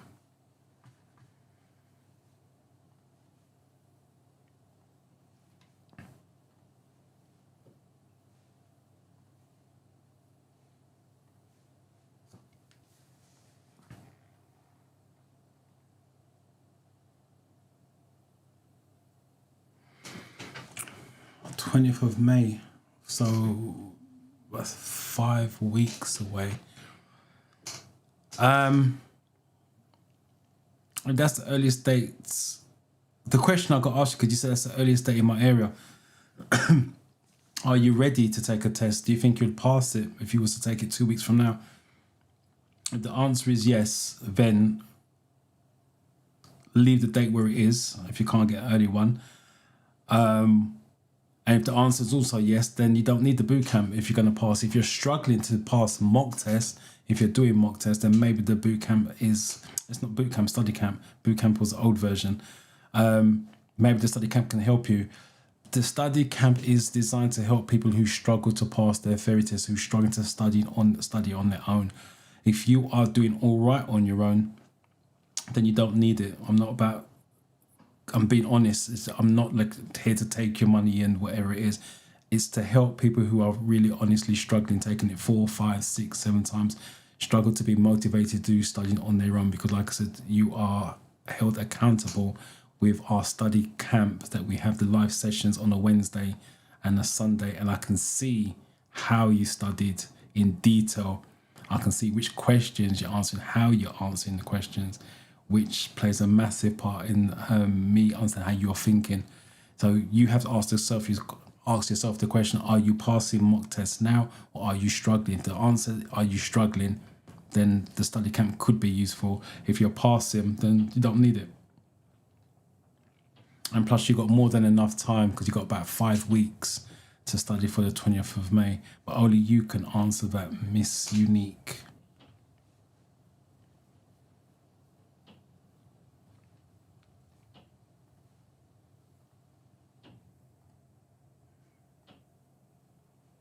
I'm assuming that's your first test that you're looking to take in the 20th.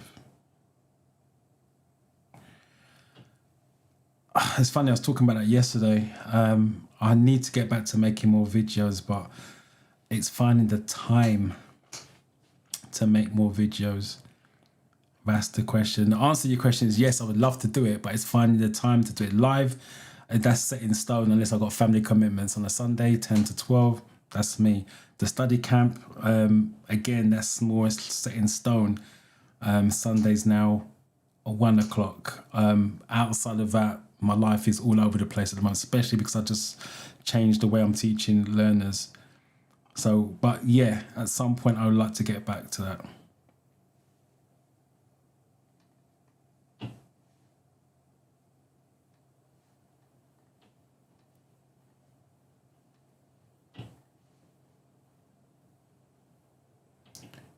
Are the questions slightly the same like on the app, or is it quite different compared to on the app? I'm assuming you're talking about the real test. The questions, remember, the questions are random. So you may go in there and get questions that are similar to the app. You may get all 50 questions that are similar to the app. You got lucky. You may go in there and get 35, 36 questions similar to the app, and then the other 19, so the other 14 questions or whatever could be slightly different to the app, or question that you've never seen before. Remember, it's random, so I can't answer that. And that's the reason why I say you need to understand what they are asking, because if you understand what they are asking, when they ask in a different way, the understanding is still there, which means you're still going to get to pick the right answer. So the answer to your question is some of the questions are worded differently, completely differently. There's questions that you have never, ever seen before on the app. And some questions are similar to the app. What questions you're going to get, I can't answer that because it is random. It's a little bit luck on the day, but I keep saying to students, make your own luck. If you understand it, you don't need luck. Yes, struggle by myself, but I do pass the mocks. If you're passing the mocks, it's a positive sign. The only problem if you're passing mocks, let me come back to that first because that's a bit more detailed answer. Let me do the 17s.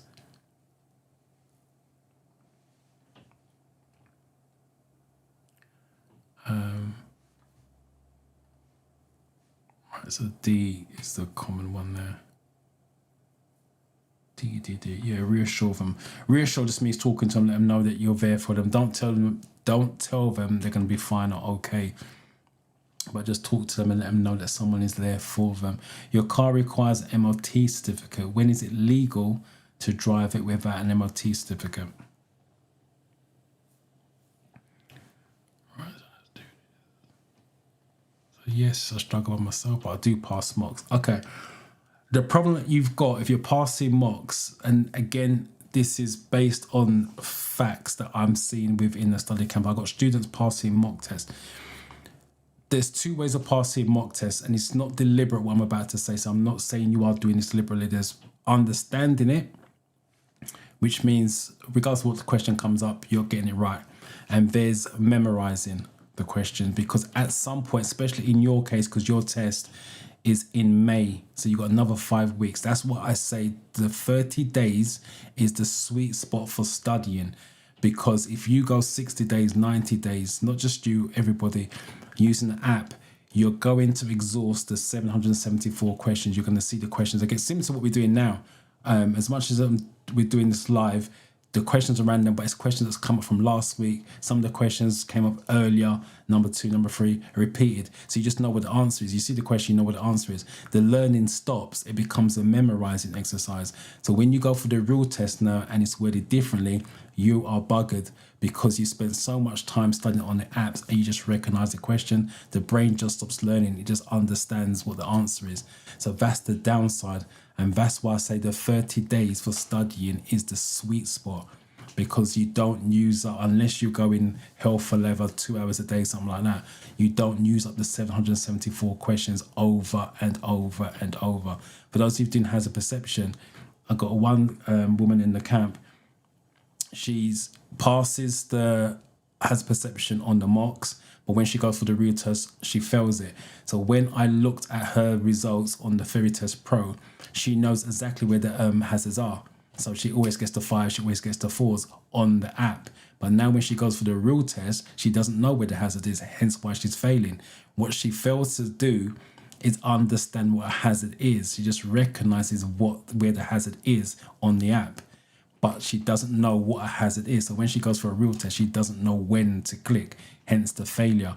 And that's what I'm saying. It just becomes a memorizing exercise, not deliberately, but it becomes because you're seeing the same thing over and over and over.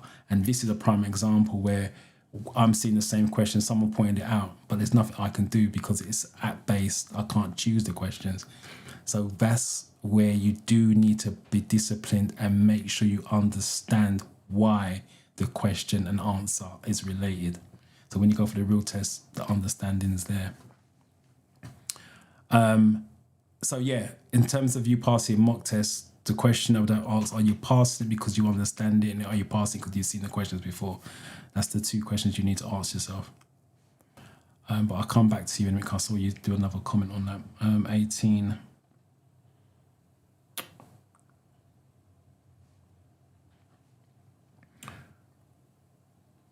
So that's one of the reasons why I keep saying to you, look, just get your test booked and work towards it. You don't want to keep going 2 months, 3 months.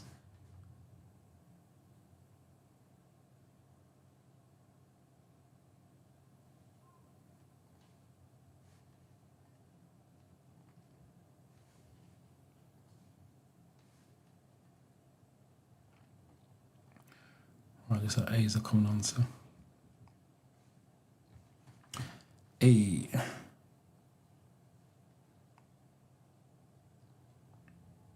Yeah. See, this question came up earlier on. That other big triangle. I'll show this question 19, but I've got to pull it up so you can see all the options. What does this sign mean?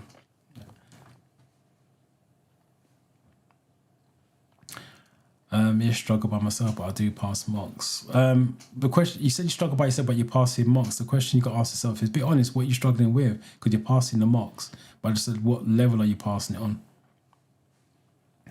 And then you said, this will be my 3rd time. You see, now this suggests that you're doing mocks and you know what the answer is for the mocks, but when you go for the real test, you don't know what the answer is because of lack of understanding.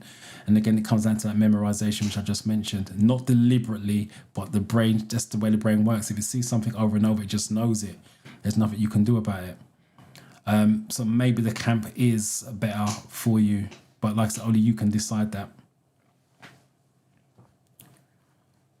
But if you're interested, the link is in the description. I'll do my best to get you to pass. It will be my 3rd time, so I'll get you to do my best to help you pass on the 3rd time. Providing you turn up to the live sessions, by the way. The recordings are available, but it works better if you turn up live and we have a conversation when I go into your account.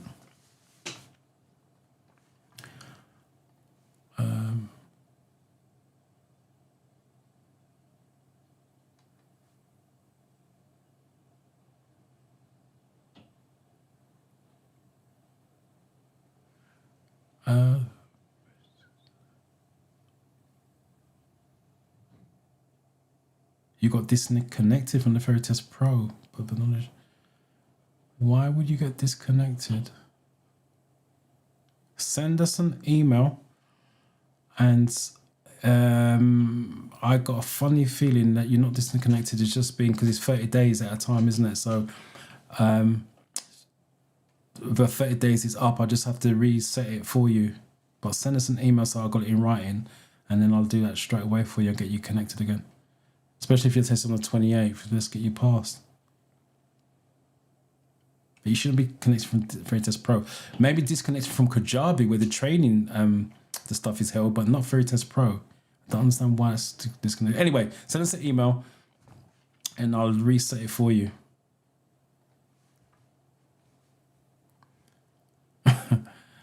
Confidence is good.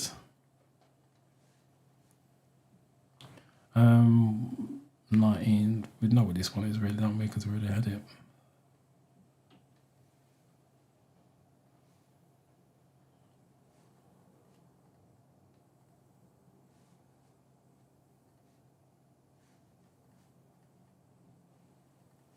Yeah, so I look out for your name and look to meet you in there. Oh yeah, I have to put it off screen. It's 19. I have to because it doesn't show all of it. If I do that, you can't see the answers. The triangle's bigger than normal for some reason, so I've got to do that. And like I said, that's why I said it's 19, and then I moved it up so you can see the options. Yes, A. And the last one, I'll make sure it's on screen. What could cause you to crash if the level is allowed to get too low? All right, let's finish all these comments.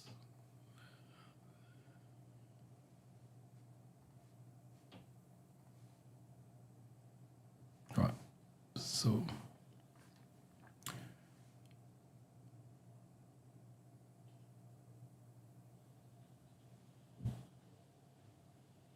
congratulations on passing 45-55. Congratulations on passing. Thank you for coming to the live session. Like I said, it's inspiration to see other people passing because it shows it can be done, even just watching the videos. So well done to you.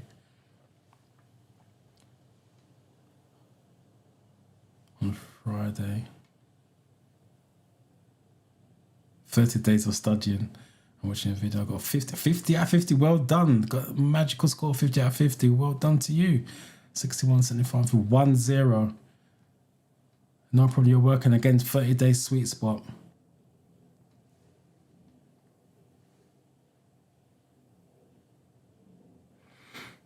Again, similar to what I said just a minute ago, patience, using the 4-in-1. But at some point, you're going to exhaust because you've been studying for a while. You're going to exhaust the questions. Yeah, send us an email. Let me get you back into the Veritest Pro. And let me look into that because, like I said, you should not be disconnected from the Veritest Pro. But maybe Kajabi. But you have access to your pass, so you use it. Send us an email, get you back in there.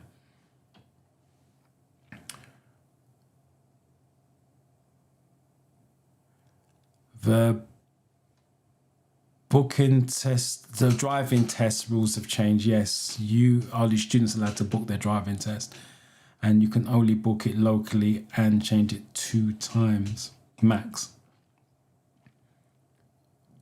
But like I said, if you're looking to take driving lessons anytime soon, get your driving instructor locked in now before the summer really kicks in and there's driving instructors are busy and you can't get no lessons at all.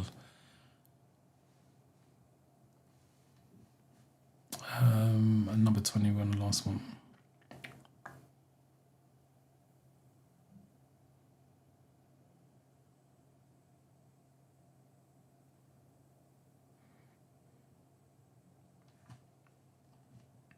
I've got a D. I've got an A.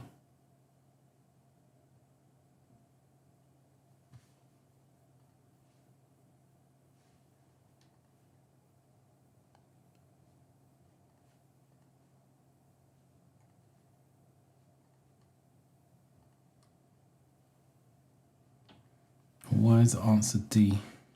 Let me do this first and let me read the question. I can tell you why. That's 19.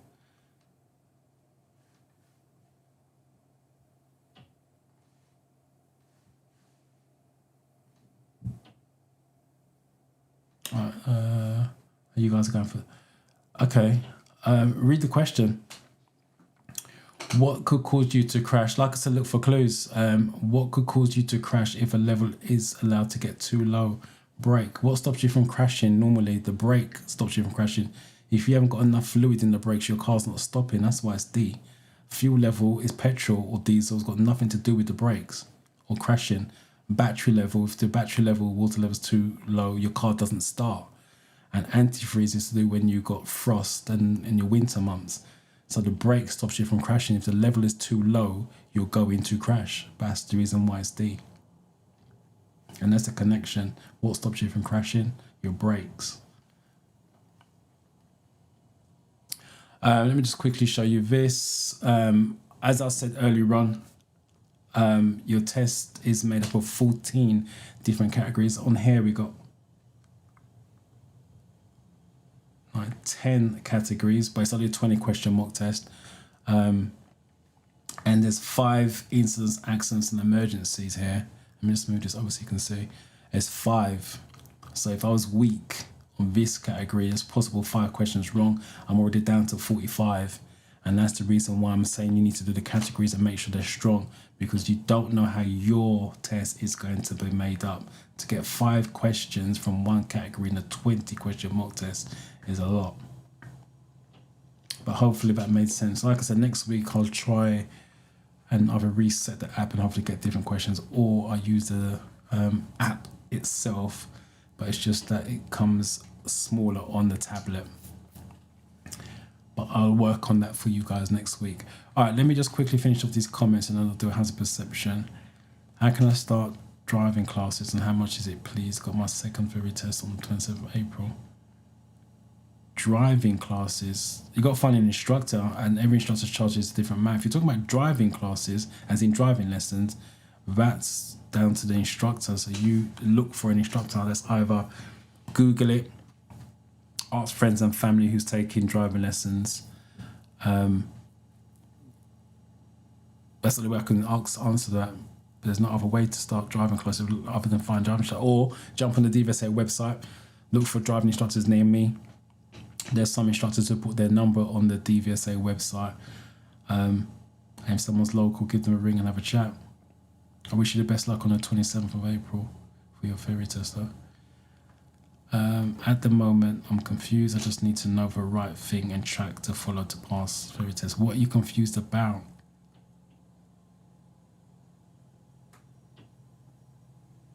Oh, I've seen this comment. Is there other groups to join which help me pass fast? There's other YouTube channels out there, I believe. There's Anne, and she's pretty good. She's on Facebook. Her main stuff is she's on YouTube, but her main stuff is on Facebook. She just lifts it from Facebook and put it onto YouTube, and she goes live on Facebook. I can't remember what her surname is.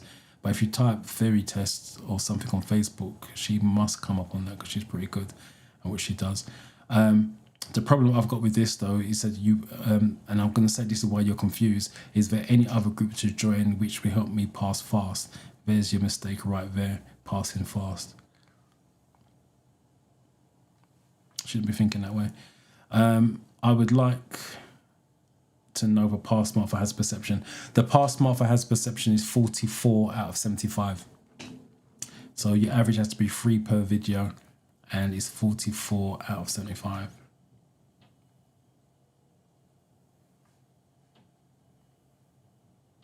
It's got to be Kajabi because Kajabi is 30-day rolling. Theory Test Pro is consistent. Because you come out of Kajabi doesn't mean that you come out of the Theory Test Pro.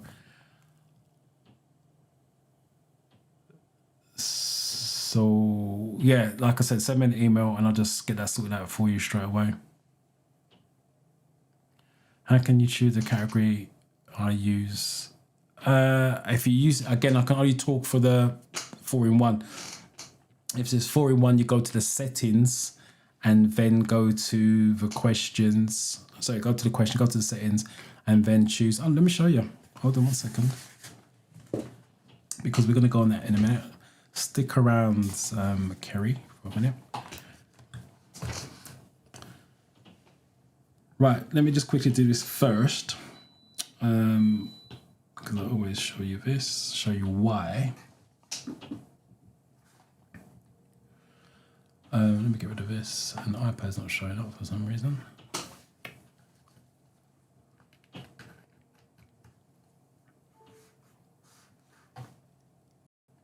Let's make sure the camera's, there it is.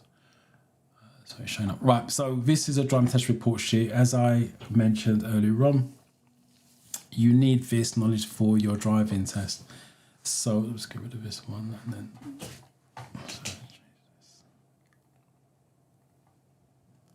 right, so theory, traffic signs, which we had, road markings, traffic lights, traffic controllers, and other road users. Positioning when you're driving should be a meter from the curb or stay left when possible. I'll come out of there when you're overtaking. Zebra crossings, your pelicans, toucans will be box 24. And someone asked about the meters, 10 meters from a junction when parked, that's positional stops. So like I said, you need to know you need to be more than 10 meters. So that'd be position 25. And then someone asks about roundabouts. How do you signal at roundabouts? If you look at box 15, signals necessary, correctly, and time. So you need to know how to signal properly at a roundabout. So that's what box it would come in terms of signals. But your hazard perception is use of mirrors is 14. If you didn't know, when you are checking or clicking, getting your 5s and 4s, it's you checking the mirrors. It's the equivalent of you checking the mirrors. So problem click or hazard click. That's your mirrors click. So before you signal, change the direction and change the speed. That's all it is. But on the videos, you don't see the car signaling. So a hazard is anything that's going to cause you to change direction or cause you to slow down. So in other words, if you feel that you need to use the brake to slow down or use the steering wheel to move the car left or right in the video, you should be clicking. But what you want to do is click twice per problem. So you click and you count 1, 2, and then click again. The reason for that is because on the video it says click early, you get the highest score possible.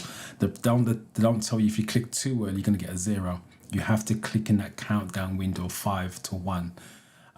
So the way to cover yourself is to click twice per problem. So if the first clicks too early, you're going to get a score 5 or a 4. If the first clicks too early, you will get... so if the first click lands in the 5, you're going to get the 5. And the second one lands in the 3. They're not going to downgrade you. So always make sure you click twice per problem. If you have to go for a third click just to make sure you get a score, so be it. But if you click on things that exist, a problem, a hazard, it will not add up to too many clicks unless you're spamming it. So hopefully that makes sense. Let me just quickly do these comments before we move on. Kerry, I'm coming back to you in a sec. So could you explain about tyres? I've done that earlier on. 1.6mm tread depth, no cuts, bulges, rips or tears on the tyre wall. And that goes for all the tyres they talk about: caravan, trailers, motorbikes and cars. Done my theory test on the 17th of March. 46. No problem. You're well done for passing and coming back after all this time to let me know. I appreciate you taking effort to do that. What's the best app to study with, please? I don't know what the best app is. I just say the app that I recommend is Driving Test Success. I'm not saying it's the best, but it's, for me, it's the easiest to use. That's what I reckon to my students, and my students love it. So that's one I recommend. But all apps, as long as you're paying for it, it's the same. It's the same questions because it's given to us by the DVSA. But for ease of use, to me, it's Driving Test Success. What does the eye test consist of? The eye test is just reading a registration plate from 67 feet. So all they do is take you to one side of a car park, get you to read a registration plate. If you can read it, your test starts. If you don't, you ain't going anywhere. And I think this is the last one.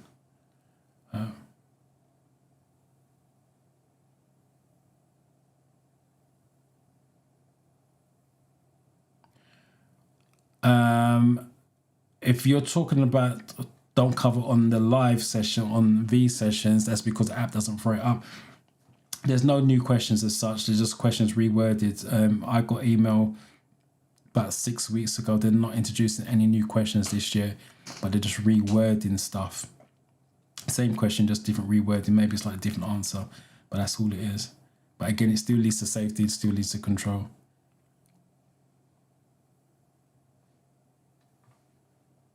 No problem. You're welcome. All right.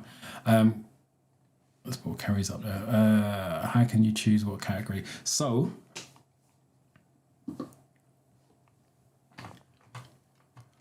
let me shut this down.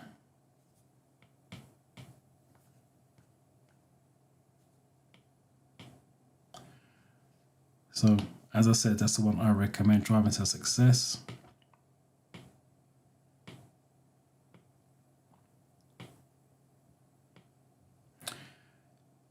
So Kerry, what you would do if you're using Driving to Success, if you're using other apps, I can't tell you how to do that, but you go to Theory Test, and then what you can do is you can search questions if you're really struggling for any particular question.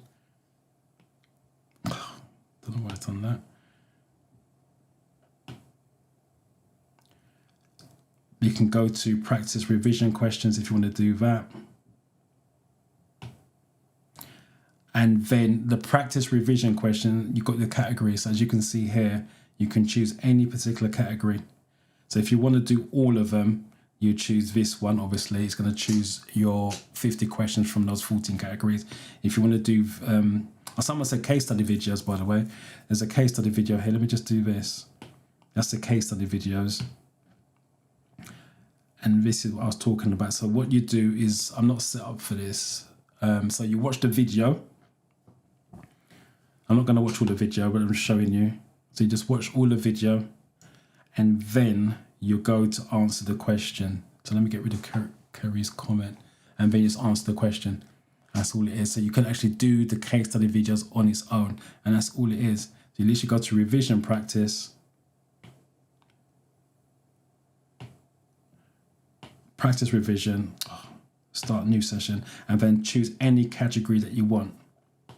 Just put a circle in. So if I choose documents, obviously you can see it on screen. You can see it's lit up circle. So it's just going to be document questions.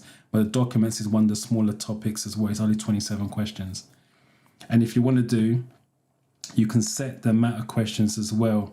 So if you take a look where it says maximum number of questions, so you've got question type, and then you've got maximum number of questions. You can set the amount of questions. So if you want to do it in 10s, you can do 10s. If you want to do 20s, and so on and so on and so on.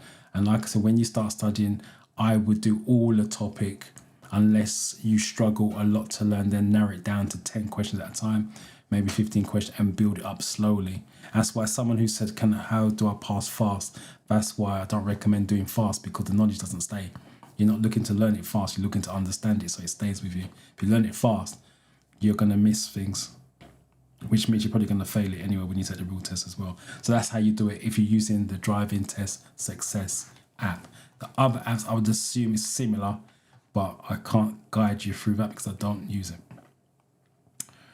Right, so when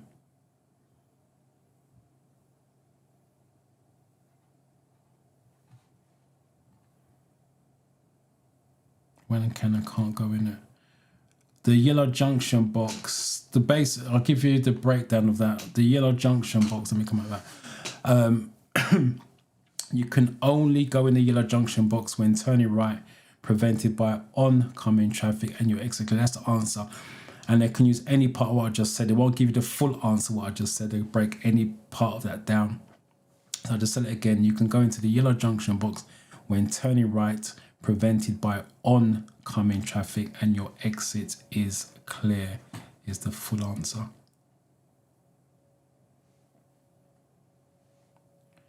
Yeah, like I said, all the apps are similar. I just can't tell you where to go on those bits. The DVLA app, when I used to use it, but this is going back years now, the interface wasn't as friendly. You had to click around and really search for stuff.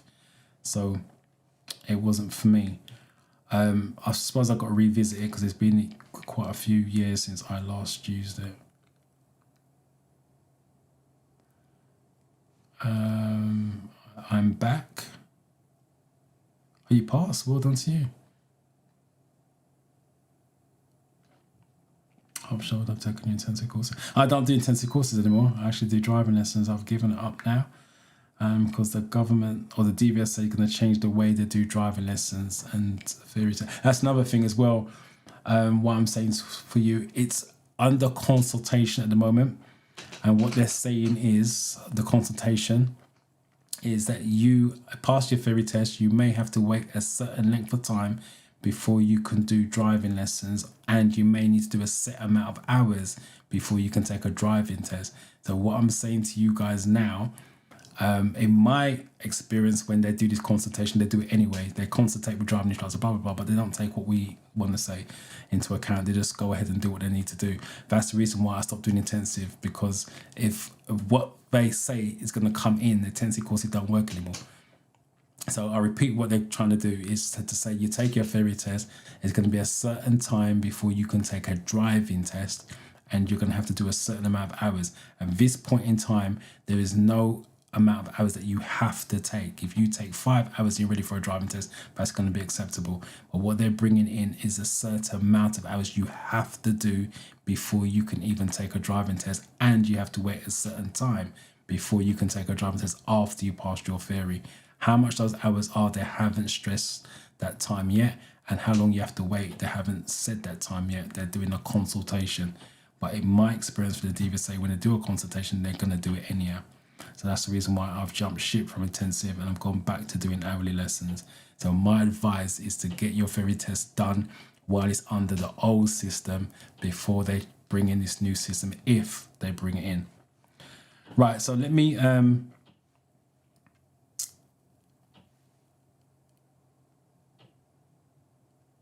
okay, brilliant. So now you know where to go, just practice revision questions.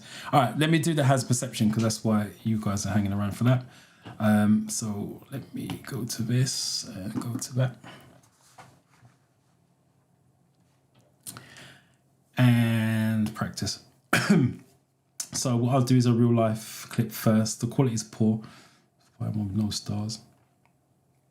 So I'll do a commentary drive and let you know what I'm looking at, so you know why I'm clicking.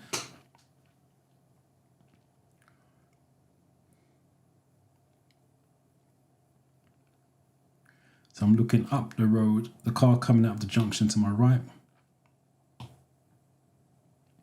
And then the car stopped in the road, so I'm going to click again.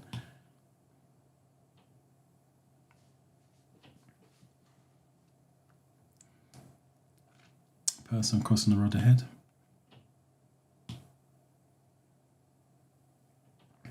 So when you are watching the video, you need to look as far ahead in the video as you can see. Car coming down, but is not over the white line. If it's over the white line, I'll think about clicking, but it's not. Sign tells me zebra crossing. Oh, crossing's coming up, but there's nobody there, so I don't need to click.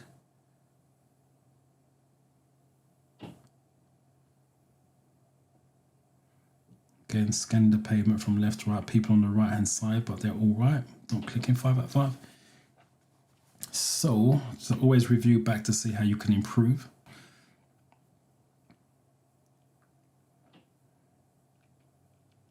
I think it was the first one for the car coming out the side road. There you go. And there you go. Look, so that first click is too early. And that's the reason why I say go for 2 clicks. Because that click is too early. So if I've seen it, I called it, car coming out the side road, clicked on it, that's a 0. And like I said, on the videos that you watch, they tell you click as early, get the highest score, blah, blah, blah. But they're not telling you you have to get a score. It's got to be in a countdown window. That's the reason why you go for 2 clicks. So I've gone for a second click, which is a 5. So that's the car coming out of the junction. Now the car is stopping in the road because it's got brake lights on. So that's a different problem, different click. So I'll make sure I click on that as well. But they gave me the highest mark anyway. And that's why you go for 2 clicks per problem. Right, any questions? Let me just see if there's any comments on that.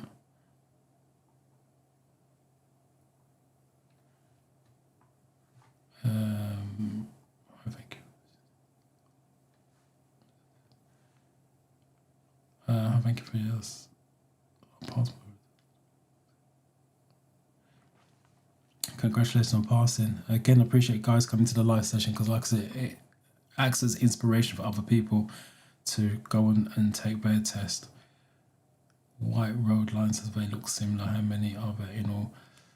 I can't really do that without my slides. We cover that on the camp on Wednesdays. It's very hard to do that without the slides. There are 5 from memory on the slides that I use. There's 5 different lines in the middle of the road. The one you got on screen now is hazard lines because the gap is, the lines are long, and then you got the ones that are shorter but bigger gaps, which are your center lines. But there's other lines, the double white lines, the hatch markings, but without slides it's very hard for me to explain that because that's a visual thing. I don't know if there's a video on the channel that I did before, but anyway, yeah, these videos I've got to make. All right, so let me do a CGI. When you go for the real test, they're all CGIs, by the way. Let's do this one. Again, you can see that. So I'll do a comment. Oh, car coming out. It's right straight, right at the beginning. It's driving very slowly. Again, as I keep saying, what you want to do is when you're watching the video, scan from left to right, right to left. The car coming out the side roads and the bike. I'm going to click again because I think I messed up on that.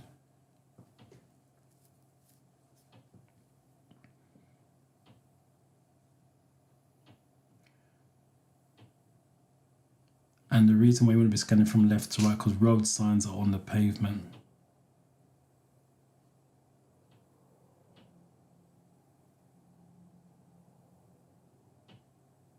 Don't see nothing going on, so that's why I'm not clicking at the moment.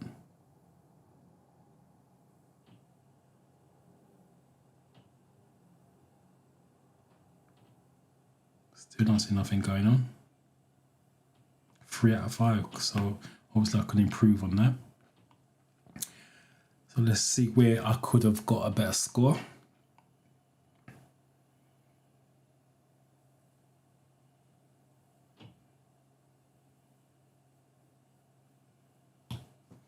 Listen, I could have clicked there. So at that point, that's what I could have got a 5. I can see the car coming, but it's not an issue for me at this point in time. But they're saying it is. Now he's starting to come out. Let me just rewind it so you can see it. Now he's starting to come out right there. And I've clicked shortly afterwards. That's when it becomes a problem. But him coming down that side road at that point is not a big deal for me. But they said it is. So, as I said, you could improve always on that one. But even if that was my real test, me getting a 3 is not a problem because my average has to be 3 or more. If you thought about the last video I got 5 plus 3 on it is 8. 2 videos, I'm already plus 2 ahead. If you think of it that way, 8 for 2 videos. When you want to average 3 per video, I'm already plus 2. So that's the reason why you always want 3 or more. So getting 3s is not going to be an issue. You're still going to pass the 3 just, but you're going to pass. But hopefully you top it up with a couple of 5s and 4s along the way. But now if you're getting 2s and 1s, when you're practicing, you just want to make sure you improve. So that 3 doesn't really bother me as much. But hopefully that makes sense to all of you struggling with hazard perception. So let me just see if there's any other comments on there.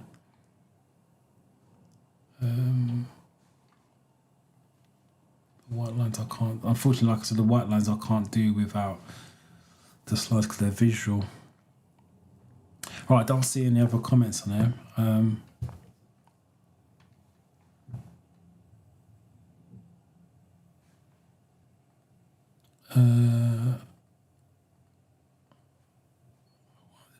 Okay.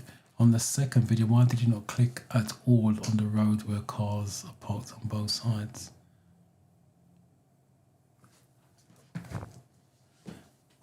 good question. And let's go back.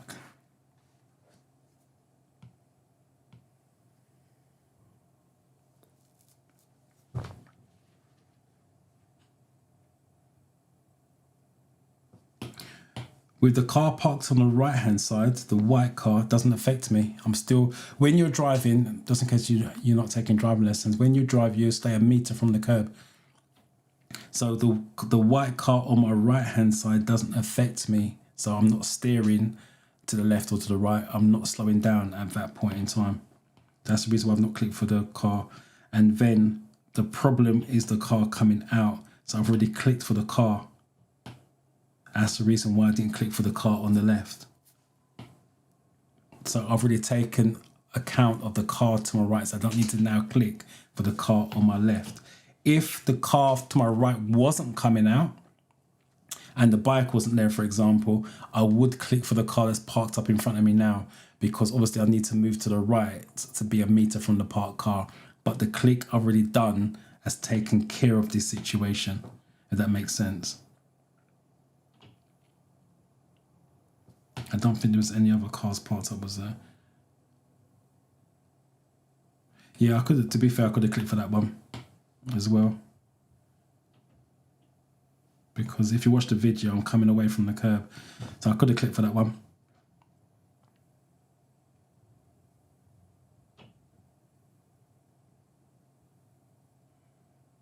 I'm now driving in the middle of the road, so I don't have to click for the car parked up on the left. I'm already out in the middle, so I don't have to click on that one.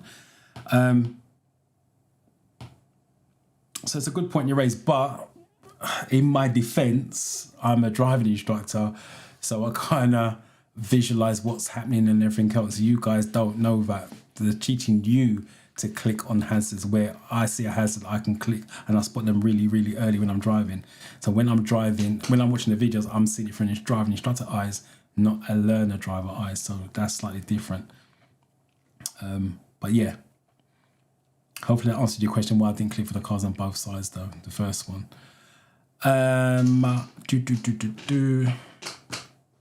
Is there a limit on the number of clicks for HP? I'm going to answer that question and I'm going to tell you something you may not want to hear. The answer to your question is yes, there's a limit. How much the limit, I don't know. Every video is different because every amount of videos have different amount of hazards. So if one video has, I don't know, 5 hazards and you have 20 clicks for that video, they're going to start to wonder why you're getting 20 clicks for 5 hazards. Obviously, if one video's got 12 hazards, for example, 12 hazards kind of tallies, especially if you're clicking twice. So that's the reason why. But the thing you may not want to hear is if you are worried about the limit of clicks, then you are thinking about the hazard perception in the wrong way. You shouldn't be worried about the number of clicks. The reason being because if you know what a hazard is and you're clicking on the hazards, it's not going to add up to too many clicks. But if you're going to the video thinking, well, I've only got how much clicks can I do for this video, how much clicks I can do for that video, it's the wrong mentality. When I watch the video, I don't really care how much clicks I'm doing. I'm just doing the clicks on the problems and it will take care of itself. I never go into thinking, well, hold a minute. And if I think on the first one, I said I'm going to go for an extra click because I think I've messed up. I will do an extra click because I know my extra click is not going to add up to too many because I'm clicking on the hazard problems itself. I'm not clicking on random stuff, if that makes sense. And what I mean by random stuff, if there was a side road and no cars are coming from that side road and I decide to click, that's random because there's nothing for me to slow down for. There's nothing for me to swerve for. But if a car's coming out of the side road, I'm thinking about clicking. That's real. The other one is random because you're just clicking for the sake of clicking. But hopefully that answers your question. Anyway, is there usually only one hazard to look for in the hazard test, or do you always have to be on the lookout for another hazard just in case? Again, click on hazards. Just click. If you click on the hazards, think about it, if the video has remember one video's got 2 hazards. So one video has 2 hazards and you don't know which one is the 2. But if you're going to try to work out which one's got 1 hazard, which one's got 2 hazards, again, it's the wrong way of thinking. Just do the video, click, click, click. If it's got 2 hazards on there, you're still going to do what you got to do. It ain't gonna change. Is there a limit? I've done that one already. Oh, you repeat the question twice. Oh, what you just did, because it says score S and result 0. Okay, I'll see what you did there. Kindly explain more on passing places. Passing places, right, on your driving test, the examiner will take you down narrow roads. Let me just quickly show you on this. This is why it's important you understand the theory and the driving. It's called meeting.